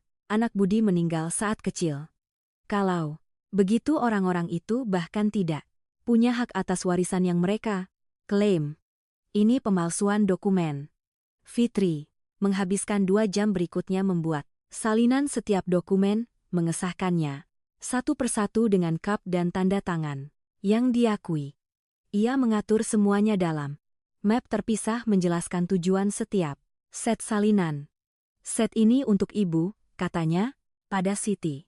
Ini untuk Dedi, ini untuk ibu. Sali, dan akan kuat set keempat untuk diberikan kepada Pak Pengacara Budi jika ia bersedia menerima kasusnya. Ibu kenal, Pak Pengacara Budi tanya. Siti. Kenal. Ia dikenal karena mengambil kasus-kasus sulit dan berjuang sampai akhir. Ia bukan yang paling terkenal, tapi termasuk yang paling jujur. Jika ia merasa ibu benar, ia akan berdedikasi sepenuh hati. Setelah selesai dengan salinan, Dedemba dokumen asli ke bank dan menyimpannya di brankas. Ia kembali dengan tanda terima yang membuktikan dokumen-dokumen itu aman. Sekarang kita temui Pak Pengacara Budi. Katanya, kantor Budi Santoso terletak di jalan kecil di gedung tua dengan tangga kayu yang berderit setiap diinjak. Ruangannya kecil, terdiri dari 2 kamar, ruang tunggu dengan kursi sederhana dan meja tempat sekretaris bekerja serta ruang kerja utama. Sang sekretaris, seorang wanita sekitar 60 tahun berkacamata tebal menyambut mereka dengan senyum. Selamat pagi, Pak Pengacara bisa menemui, tapi beliau sedang menyelesaikan pertemuan dengan klien lain. Silakan duduk, tidak akan lama. Mereka menunggu sekitar 15 menit. Mengamati dinding kantor, dihiasi ijazah dan beberapa lukisan sederhana. Ada tumpukan berkas kasus yang sangat besar di atas meja kecil samping. Akhirnya pintu ruang kerja terbuka dan keluar seorang bapak berpakaian pekerja. Kebun berterima kasih berulang kali pada pengacara yang mengantarnya ke pintu. Pak Pengacara Budi Santoso adalah pria berusia 50-an, berambut mulai memutih dan berkacamata tebal. Ia mengenakan celana formal dan kemeja, tapi tanpa dasi, bergaya profesional, namun mudah didekati. Ketika melihat Dedi, wajahnya berseri. "Ded, kejutan yang menyenangkan. Bagaimana kabar ibumu?" "Baik, Pak Pengacara. Saya kesini membawa seseorang yang sangat membutuhkan bantuan Anda." Budi mengajak semua masuk ke ruang kerjanya. Ruangan sederhana, namun rapi dengan rak penuh buku hukum. Meja besar tertutup kertas dan beberapa kursi untuk tamu. Siti duduk memeluk erat map dokumen di dadanya. Budi menatapnya dengan ramah. "Bisa ceritakan apa yang terjadi, Ibu?" Siti Wijaj. Ia mulai menceritakan kisahnya dari awal. Budi mendengarkan dengan saksama, sesekali membuat catatan di buku tulis. Usang. Ketika Siti sampai pada bagian pengusirannya, ia berhenti menulis dan memandangnya dengan kemarahan yang jelas. Terlihat mereka begitu saja melempar barang-barang ibu ke tanah dan mengunci gerbang. "Ya, apa dan ibu tidak memanggil siapapun, tidak melaporkan ke polisi?" Saya tidak tahu harus berbuat apa. Saya pikir mereka benar bahwa surat-surat mereka sah." Budi menggelengkan kepala. "Silakan lanjutkan. Menceritakan semuanya." Dan menunjukkan dokumen-dokumen yang disimpan Yusuf. Budi mengambil masing-masing dan memeriksanya dengan teliti seperti seorang profesional. Alisnya semakin terangkat seiring setiap dokumen yang dibacanya. Akhirnya ia melepas kacamatanya dan membersihkan lensanya. Dengan ujung bajunya, sebuah gerakan yang lebih terkesan untuk mengulur waktu, berpikir daripada karena kebutuhan. "Ibu," Siti katanya mengenakan kembali kacamatanya. "Yang ibu pegang ini adalah emas murni. Dokumen-dokumen ini membuktikan bukan hanya bahwa kebun itu milik suami ibu, tetapi juga menetapkan perjanjian hukum untuk penggunaan air secara komunal.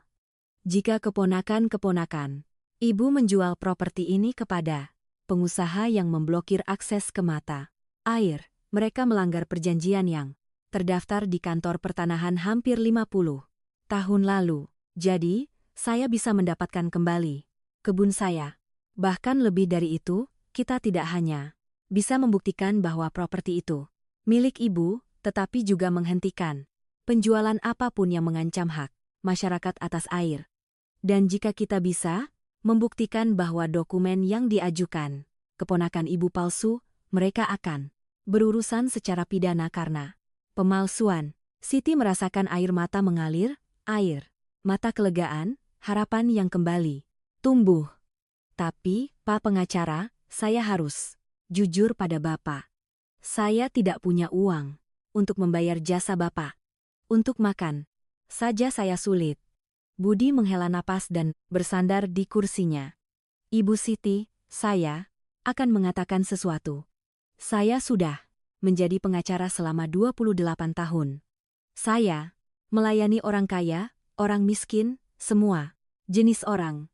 Tapi kasus-kasus yang paling berkesan bagi saya, yang paling membuat saya bangga menjadi pengacara, adalah kasus di mana saya berjuang untuk keadilan, bukan untuk uang. Dan lihat, Pak Bambang dulu menjual sayuran kepada saya bertahun-tahun ketika saya masih kecil dan ibu saya punya warung kecil di alun-alun. Beliau selalu adil, selalu jujur. Melihat ibu diperlakukan seperti ini, saya tidak akan mengizinkannya. Ia membuka laci dan mengambil formulir. Begini saja. Saya akan menerima kasus.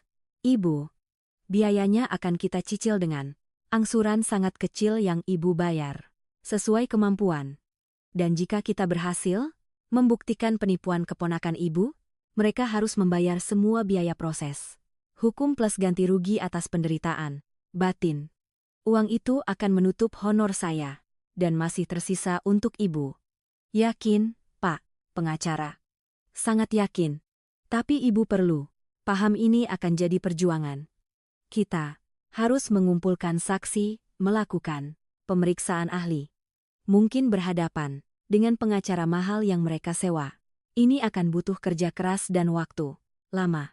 Ibu siap? Si memandang Det yang memberinya senyuman penyemangat.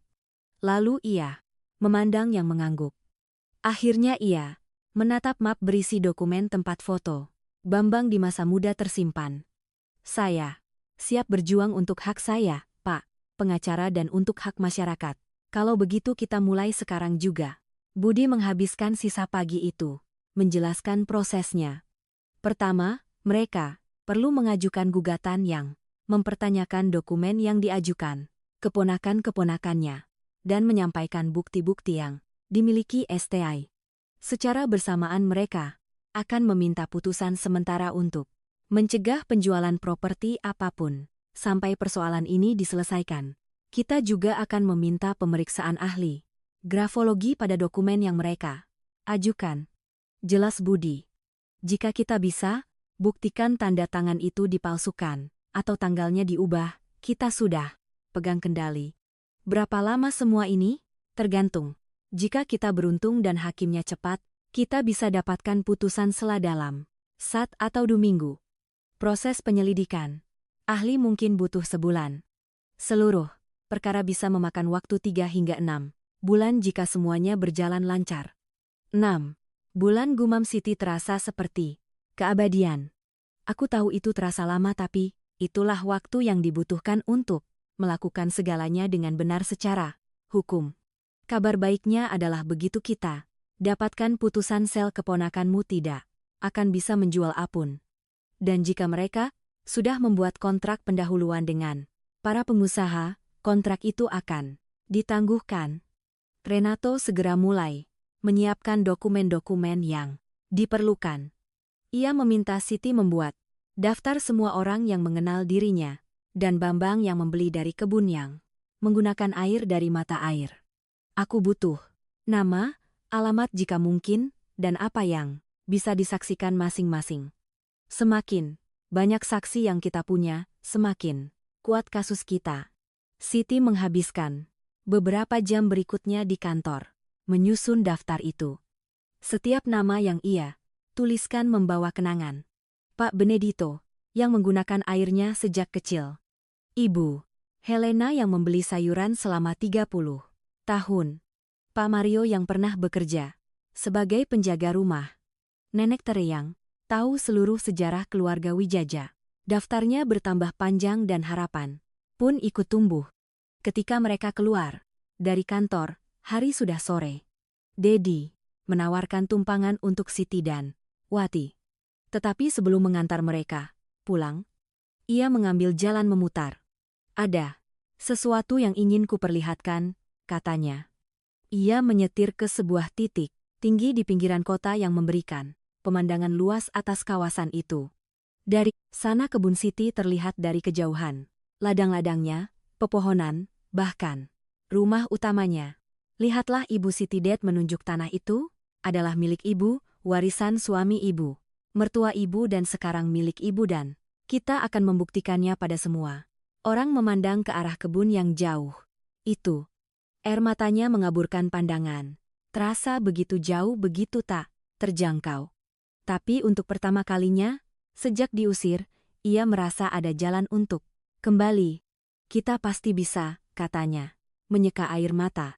Kita akan kembalikan keadilan ke tanah itu. Pada hari-hari berikutnya, Gunawan membantu Siti mengumpulkan saksi-saksi. Satu persatu, tetangga dan kenalan datang ke kantor Pak Pengacara Budi untuk memberikan kesaksian mereka. Pak Benedito tua yang berusia 80 tahun dan telah menggunakan air mata air sejak kecil. Ibu Helena yang membeli sayuran dari kebun selama 30 tahun. Pak Mario, yang pernah bekerja sebagai penjaga rumah untuk Bambang selama 2 dekade. Setiap kesaksian membentuk gambaran yang jelas. Semua orang mengenal Siti dan Bambang sebagai pemilik sah kebun itu. Tak seorang pun pernah mendengar tentang Joko dan Agus sampai mereka muncul dengan surat-surat itu. Namun sementara, Siti membangun kasusnya, para keponakan tidak tinggal diam. Mereka menjadwalkan penjualan kebun untuk minggu depan, berusaha mempercepat transaksi sebelum masalah hukum muncul. Gunawan mengetahui dari obrolan di kota bahwa para pengusaha menawarkan jumlah yang sangat besar. Untuk properti itu cukup untuk membuat Joko dan Agus hidup sepanjang sisa hidup tanpa bekerja. Mereka ingin memagari seluruh area mata air. Gunawan bercerita pada mereka akan membangun stasiun pengolahan dan pembotolan. Mereka bilang akan menciptakan lapangan kerja. Tapi semua orang tahu mereka hanya ingin menguasai air dan menjualnya dengan harga mahal. Kabar itu menyebar di masyarakat seperti api di jerami kering. Tiba-tiba masalah Siti menjadi masalah semua orang. Pertemuan spontan dijadwalkan di aula gereja dan lebih dari 200 orang hadir. Siti gugup ketika naik ke panggung kecil. Tangannya gemetar memegang dokumen-dokumen yang telah ia temukan. Ia menjelaskan seluruh situasi, menunjukkan bukti-bukti, menceritakan tentang surat wasiat dan perjanjian komunitas air. Tapi aku tidak ingin kalian berjuang untukku, katanya. Suaranya bergema di aula yang hening. Aku ingin kalian berjuang untuk air yang menjadi milik kita semua. Demi hak yang telah dilindungi dan Bambang selama bertahun-tahun, orang-orang mulai menyuarakan pendapat mereka. Seorang pria tua berdiri dan bercerita bagaimana mata air itu menyelamatkan ternaknya selama musim kemarau yang hebat. Seorang ibu muda berbicara tentang bagaimana dia menggunakan air itu untuk merawat anak-anaknya. Seorang petani menjelaskan bahwa tanpa air itu perkebunan kecilnya akan mati. Persatuan masyarakat terasa nyata dan pada saat itulah sesuatu yang tak terduga terjadi. Agus keponakan termuda berada di belakang ruangan. Siti baru melihatnya ketika dia berdiri, wajahnya pucat. Dia memulai suaranya terputus-putus. Aku harus mengatakan sesuatu. Joko yang juga ada di sana mencoba menariknya keluar tetapi Agus melepaskan diri. Tidak, Joko. Cukup. Aku tidak bisa lagi melakukan ini. Keheningan yang tegang menyelimuti ruangan. Semua kepala menoleh ke arah kedua pria itu. Kamu bicara apa? Joko mendesis, tetapi suaranya penuh ketakutan. Aku bicara bahwa kita telah melakukan hal yang salah, kata Agus. Tangannya gemetaran. Kita memalsukan dokumen Joko. Kita menyuap petugas kantor pertanahan. Dan kita mencoba menjual tanah yang tidak pernah menjadi milik kita. Kekacauan langsung terjadi. Suara-suara bangkit dengan kemarahan. Orang-orang mendekati kedua pria itu. Joko mencoba pergi, tetapi dikepung. Itu bohong, teriaknya. Dia gugup tidak tahu apa yang dia bicarakan. Aku tahu betul. Agus melanjutkan, air mata mengalir di wajahnya. Ketika kita tahu tentang kebun dan nilai yang ditawarkan para pengusaha, kamu yang punya ide untuk memalsukan dokumen. Kamu bilang itu mudah, tidak ada yang akan tahu bahwa Tante hanyalah seorang wanita tua tanpa sumber daya untuk melawan. Si merasa kakinya lemas, menahannya, mencegahnya jatuh. Tapi aku tidak menyangka. Agus memandang sekeliling melihat wajah semua orang itu bahwa ini akan merugikan banyak orang. Aku tidak tahu tentang air, tentang masyarakat. Aku hanya menginginkan uang. Pak pengacara, Budi yang juga hadir melangkah ke depan. Agus, apakah kamu bersedia mengulang semua ini secara resmi di hadapan hakim? Pemuda itu ragu-ragu menatap kakaknya yang membelalakan mata padanya. Aku bersedia. Akhirnya dia menjawab, aku akan menceritakan semuanya. Bagaimana kami mendapatkan dokumen lama dari kerabat jauh? Bagaimana kami mengubah tanggalnya? Bagaimana kami menyuap Bruno dari kantor pertanahan untuk membuat catatan tanpa memeriksa dengan benar?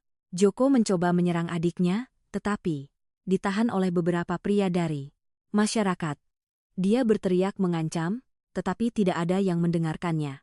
Pengakuan Agus mengubah segalanya. Keesokan harinya, Pak pengacara Budi pergi bersamanya ke pengadilan di mana semuanya dicatat secara resmi. Hakim memerintahkan penyelidikan lengkap atas dokumen-dokumen itu dan segera menangguhkan semua transaksi yang melibatkan kebun Bruno. Petugas kantor pertanahan dipanggil untuk memberikan kesaksian.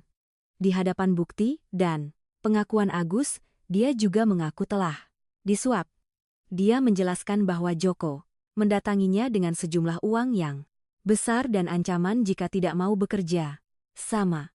Para pengusaha yang mencoba membeli kebun itu segera menarik diri dari kesepakatan ketika mengetahui tentang penipuan itu. Mereka tidak ingin terlibat dalam hal ilegal yang dapat mencoreng reputasi perusahaan mereka. Proses hukum berjalan cepat setelah itu. Dokumen yang ditemukan Siti diperiksa dan dikonfirmasi asli. Para saksi memberikan kesaksian resmi mereka. Pengakuan Agus yang dicatat dan difilmkan menjadi kunci terakhir dari teka-teki. Joko mencoba menyangkal semuanya, tetapi buktinya sangat kuat. Pemeriksaan grafologi menunjukkan bahwa tanda tangan pada dokumen yang mereka ajukan telah dipalsukan, tanggal-tanggalnya telah diubah. Bahkan, jenis kertas yang digunakan tidak sesuai dengan masa seharusnya dokumen itu dibuat. 3 bulan setelah pengusiran Siti, hakim menjatuhkan putusannya. Kebun itu, secara hukum adalah milik Siti Wijaja, janda Bambang Wijaja. Dokumen yang diajukan oleh Joko dan Agus dinyatakan palsu dan pendaftarannya dibatalkan. Lebih dari itu, hakim mengakui wasiat komunal mengenai air, menetapkan secara hukum bahwa 3 mata air di properti tersebut adalah untuk penggunaan publik dan tidak terbatas bagi seluruh masyarakat. Tidak ada penjualan di masa depan yang dapat mengubah kesepakatan ini. Joko dan Agus dihukum untuk membayar ganti rugi atas kerugian imateri kepada Siti dan dituntut secara pidana atas pemalsuan dokumen dan penipuan. Agus karena telah mengaku dan bekerja sama dengan peradilan mendapat hukuman yang lebih ringan dan diizinkan untuk melakukan layanan masyarakat. Irfan, pegawai kantor pertanahan dipecat dan juga menghadapi proses hukum atas korupsi pasif.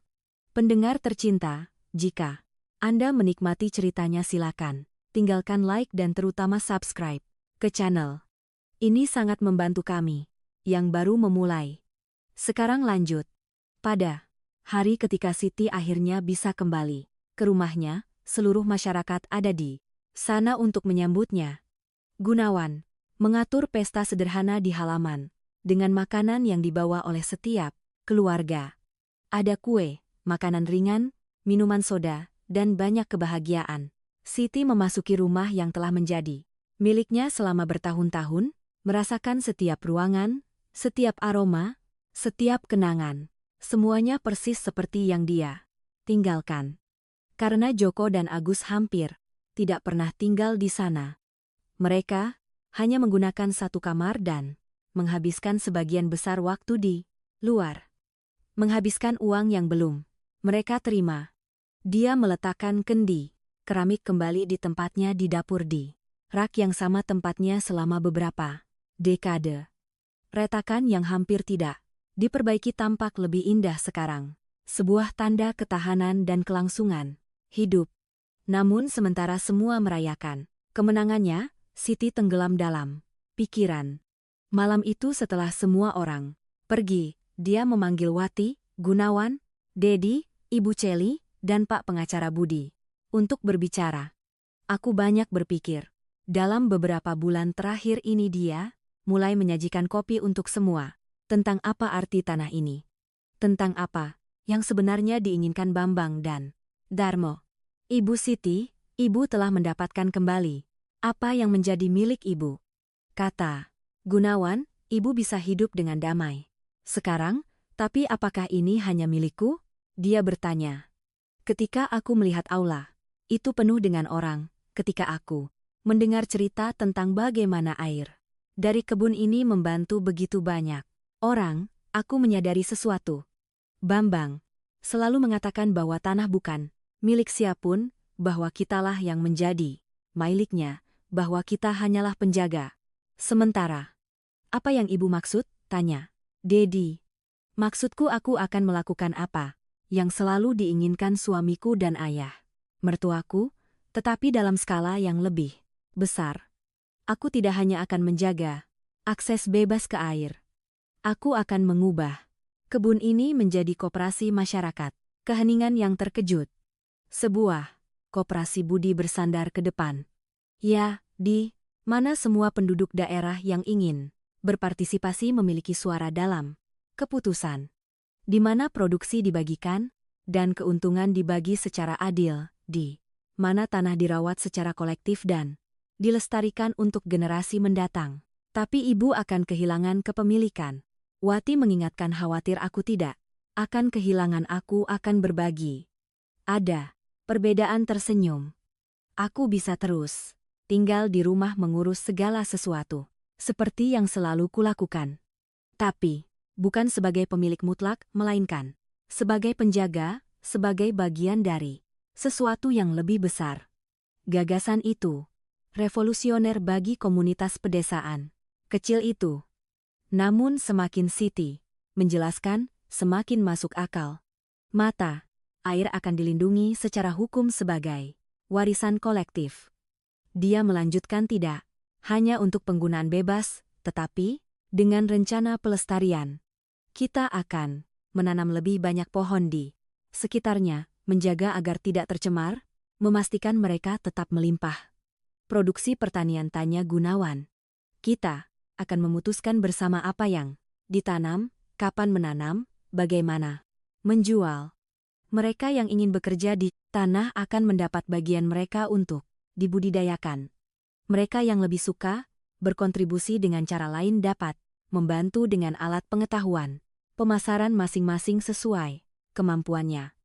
Renato menggelengkan kepala, terkesan akan butuh anggaran dasar pendaftaran, seluruh struktur hukum. Tapi aku bisa bantu itu. Aku tahu peraturan tentang koperasi dan aku bisa bantu mengorganisir pekerjaannya. Tawar Pedro. Ayahku selalu bicara tentang koperasi, selalu mengagumi hal semacam itu. Kita bisa pakai aula gereja untuk pertemuan-pertemuan, saran Ibu Celi. Pastor pasti suka idenya. Joanna menggenggam tangan Es dan memerasnya erat. Kamu selalu istimewa, Siti. Bahkan saat sedang menderita, kamu memikirkan orang lain. Dalam minggu-minggu berikutnya kabar tentang koperasi itu menyebar. Awalnya ada penolakan. Beberapa orang curiga, mengira ini terlalu rumit, tidak akan berhasil. Tapi Siti dengan kesabaran dan tekad berbicara dengan setiap keluarga, menjelaskan, mendengarkan kekhawatiran, menyesuaikan gagasannya. Renato menyusun anggaran dasar koperasi, menetapkan aturan yang jelas. Setiap keluarga, anggota berhak suara dalam keputusan penting. Keuntungan akan dibagi secara proporsional, sesuai kerja masing-masing. Mata air akan dilindungi selamanya. Tanahnya tidak boleh dijual, hanya bisa diwariskan dari generasi ke generasi. Anggota koperasi. Pertemuan umum pertama, koperasi diadakan 3 bulan kemudian. Di aula yang sama, tempat Siti mempresentasikan bukti-buktinya. Lebih dari 150 keluarga mendaftar sebagai anggota. Ada orang dari segala usia, pemuda yang ingin belajar bekerja di lahan, dewasa yang mencari alternatif penghasilan, orang tua yang ingin mewariskan sesuatu untuk cucu-cucu mereka.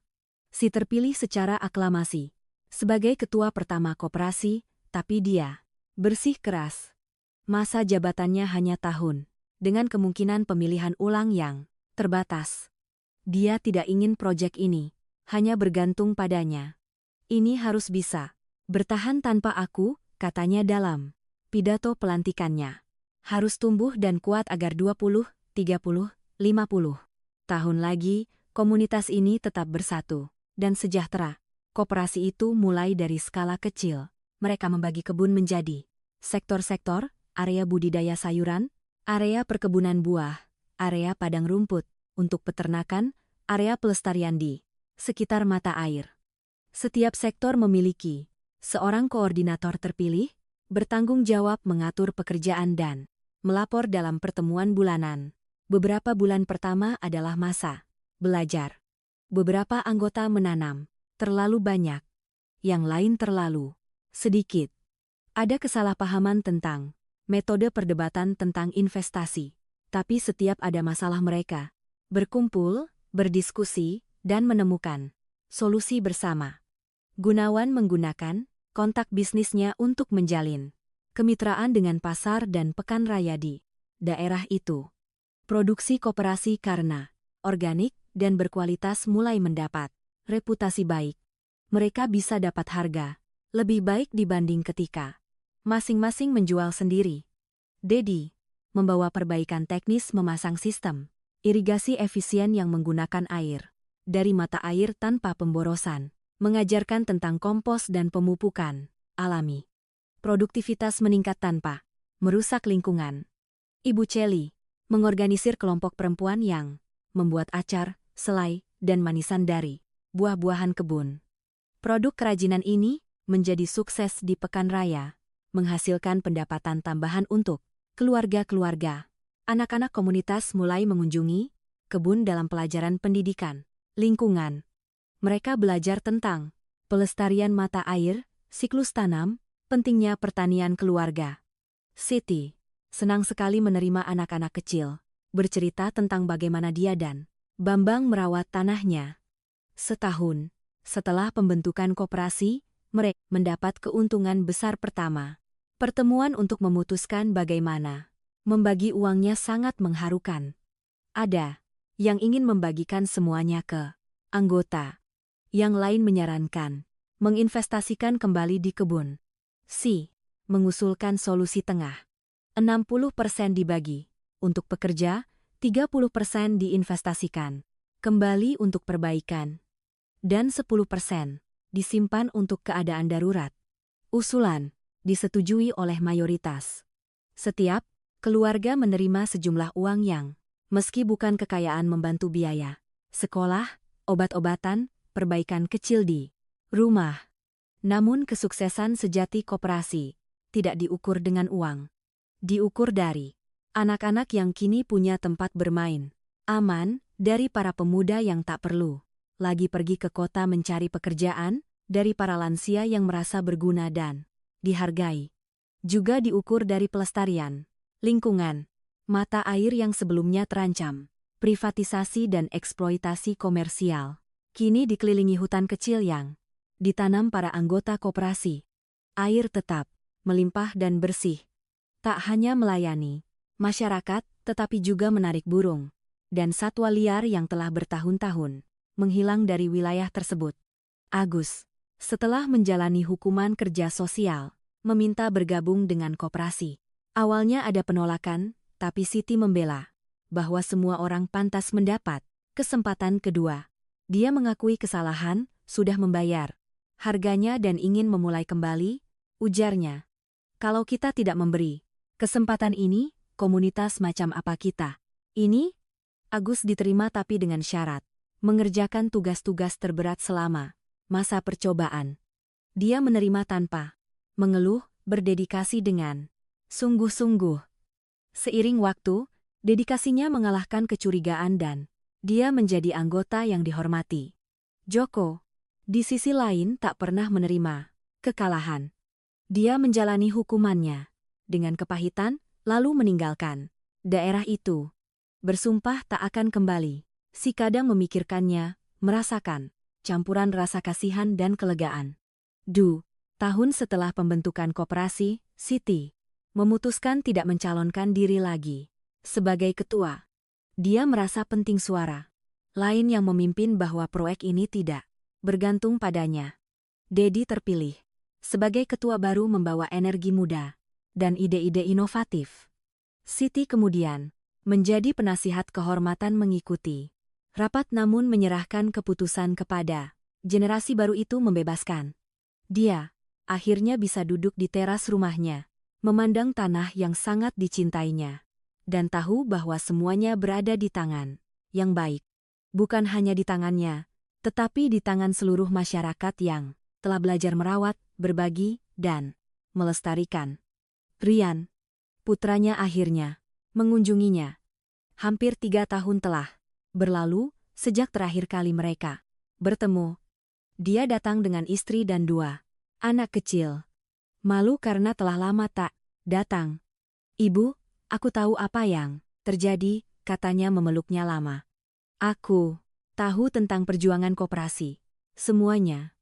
Maafkan aku karena tidak ada di sini." "Kau di sini sekarang?" jawab Siti membelai wajah putranya. "Itulah yang penting." Rian menghabiskan seminggu di kebun mengenal koperasi bekerja di tanah bersama para anggota mendengar cerita tentang bagaimana ibunya mengubah kekalahan menjadi kemenangan. Saat pergi, dia berjanji akan lebih sering kembali dan membawa anak-anak untuk mengenal akar mereka. Santi juga muncul beberapa bulan kemudian. Dia menangis melihat ibunya meminta maaf karena telah lama menjauh. Si menyambutnya dengan cinta yang sama seperti biasa tanpa tuntutan atau kekecewaan. "Hidup membawa kita ke jalan yang berbeda," katanya kepada putrinya. "Tapi jalan itu bisa bertemu lagi saat waktunya tiba." Koperasi terus berkembang. 5 tahun setelah pendiriannya, sudah memiliki lebih dari 200 keluarga anggota. Mereka membeli tanah yang berdekatan, selalu mempertahankan prinsip penggunaan kolektif dan pelestarian lingkungan yang sama. Mereka mulai memproduksi tidak hanya untuk dijual, tetapi juga untuk konsumsi internal. Setiap keluarga anggota menerima keranjang bulanan berisi sayuran, buah-buahan, dan produk kerajinan menjamin ketahanan pangan untuk semua. Mereka juga membuat dana gotong royong. Ketika ada anggota yang mengalami kesulitan, sakit, kecelakaan, gagal panen, masyarakat bergerak, membantu. Itu adalah jaringan pengaman yang melindungi semua orang.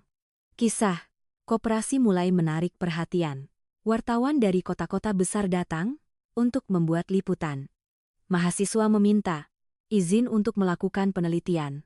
Unitas pedesaan lain inah cara meniru model tersebut. Menerima semua dengan kesederhanaan, selalu menekankan bahwa dia tidak melakukan apapun sendirian. Ini usaha seluruh komunitas. Dia mengulang, setiap orang yang percaya, yang bekerja, yang berbagi. Saya hanya mengambil langkah pertama. Tapi semua orang tahu, itu tidak sepenuhnya benar. Dialah yang menghadapi ketidakadilan dan penghinaan, memilih tidak hanya memperjuangkan haknya, tetapi mengubah perjuangan itu menjadi sesuatu yang lebih besar. Dialah yang melihat melampaui kepemilikan individu dan melihat kemungkinan kebaikan bersama.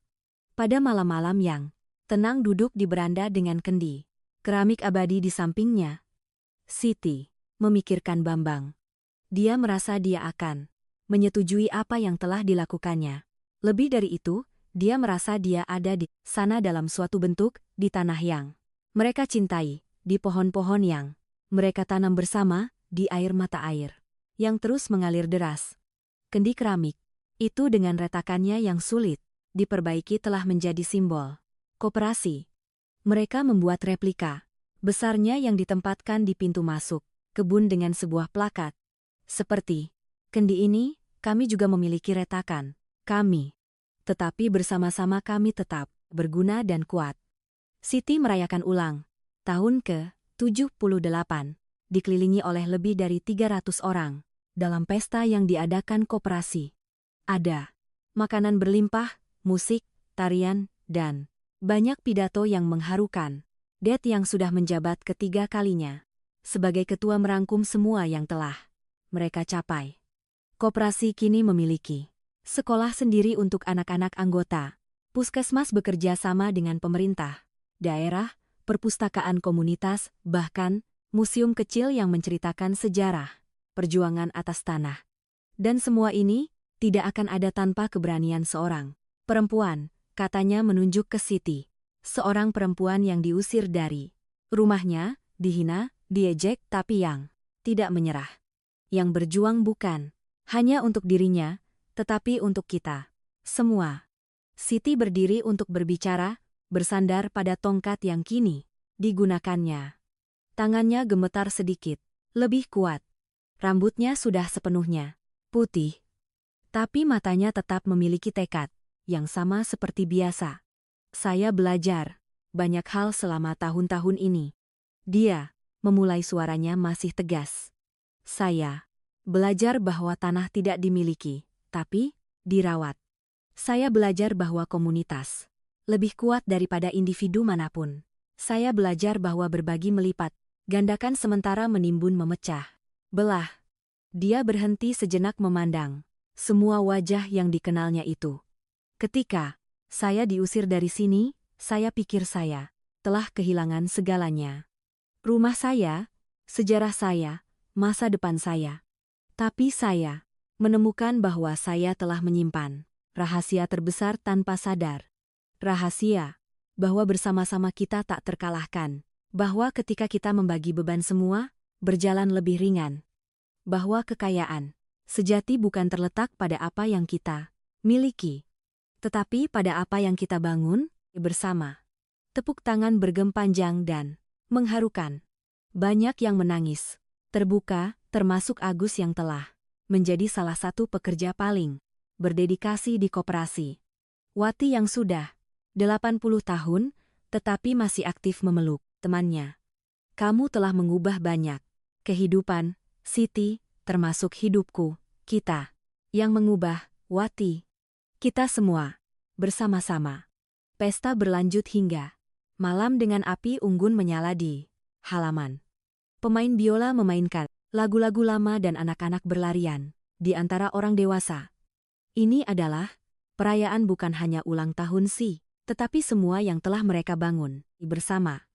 Ketika pesta usai dan semua orang pergi, Siti kembali ke rumahnya. Dia menyalakan lampu minyak dapur. Koperasi sudah memiliki listrik, tetapi dia mempertahankan beberapa tradisi dan duduk di meja di mana dia sering minum kopi dengan Bambang. Dia mengambil kendi keramik itu dan mengisinya dengan air segar dari mata air. Minum perlahan, menikmati setiap teguk mengingat berkat ibunya. Semoga tidak pernah kekurangan air maupun cinta. Tidak pernah kekurangan. Tetap berlimpah melayani ratusan keluarga dan cinta. Cinta telah berlipat ganda dalam bentuk yang tak pernah dia bayangkan mungkin. Cinta akan tanah, akan tetangga, akan komunitas, akan generasi mendatang. Rahasia yang ia sembunyikan tanpa sadar, bahwa ia menyembunyikannya tidak terletak pada dokumen atau kepemilikan. Terletak pada kemampuannya mengubah rasa sakit menjadi tujuan, ketidakadilan menjadi keadilan kolektif dan keputusasaan menjadi harapan yang dibagi bersama. Bertahun-tahun kemudian ketika Siti Wijaja akhirnya beristirahat di usia 84 tahun, koperasi yang ia bantu dirikan tetap kuat. Cucunya, anak dari Rian, telah pindah ke wilayah tersebut dan mengambil peran kepemimpinan dalam pengelolaan lingkungan perkebunan. Pada hari pemakaman, jalan lama dipenuhi rangkaian bunga. Lebih dari 1.000 orang datang untuk mengucapkan selamat tinggal. Prosesi melintasi tanah milik koperasi, melintasi mata air yang terjaga, melintasi ladang hijau yang sangat ia cintai. Ia dimakamkan di samping Bambang Wijaja di bawah naungan pohon jambu biji tua. Dan pada batu, nisannya atas keputusan bulat koperasi. Terukir bukan hanya nama dan tanggalnya, tetapi juga sebuah kalimat yang merangkum hidupnya. Di sini beristirahat, Siti Widaja yang mengubah sebuah kebun menjadi komunitas, sebuah kehilangan, menjadi warisan dan mengajarkan kita bahwa rahasia terbesar adalah berbagi. Guci keramik asli dengan retakannya, yang tetap ada ditempatkan di museum koperasi dalam sebuah etalase khusus. Generasi mendatang akan mengunjungi dan mendengar kisah perempuan yang diusir dengan pengecut dari kebunnya, tanpa para pelakunya menyangka rahasia yang ia simpan. Kemampuan tak terbatas untuk mengubah kebencian menjadi cinta, kepemilikan menjadi kebersamaan, dan kekalahan menjadi kemenangan kolektif. Akhir cerita. Ini adalah sebuah cerita fiksi yang dibuat untuk menyentuh hati kita. Sekarang ceritakan kepada kami pendapatmu. Menurutmu, apakah mengambil keputusan yang tepat dengan mengubah kebunnya menjadi koperasi? Dari mana kamu menonton kami? Bagikan di komentar kata-kata tulusmu tentang kisah keberhasilan ini. Berikan suka dan terutama berlanggananlah ke saluran ini agar tidak ketinggalan cerita-cerita mengharukan lainnya. Pendapatmu sangat penting bagi kami.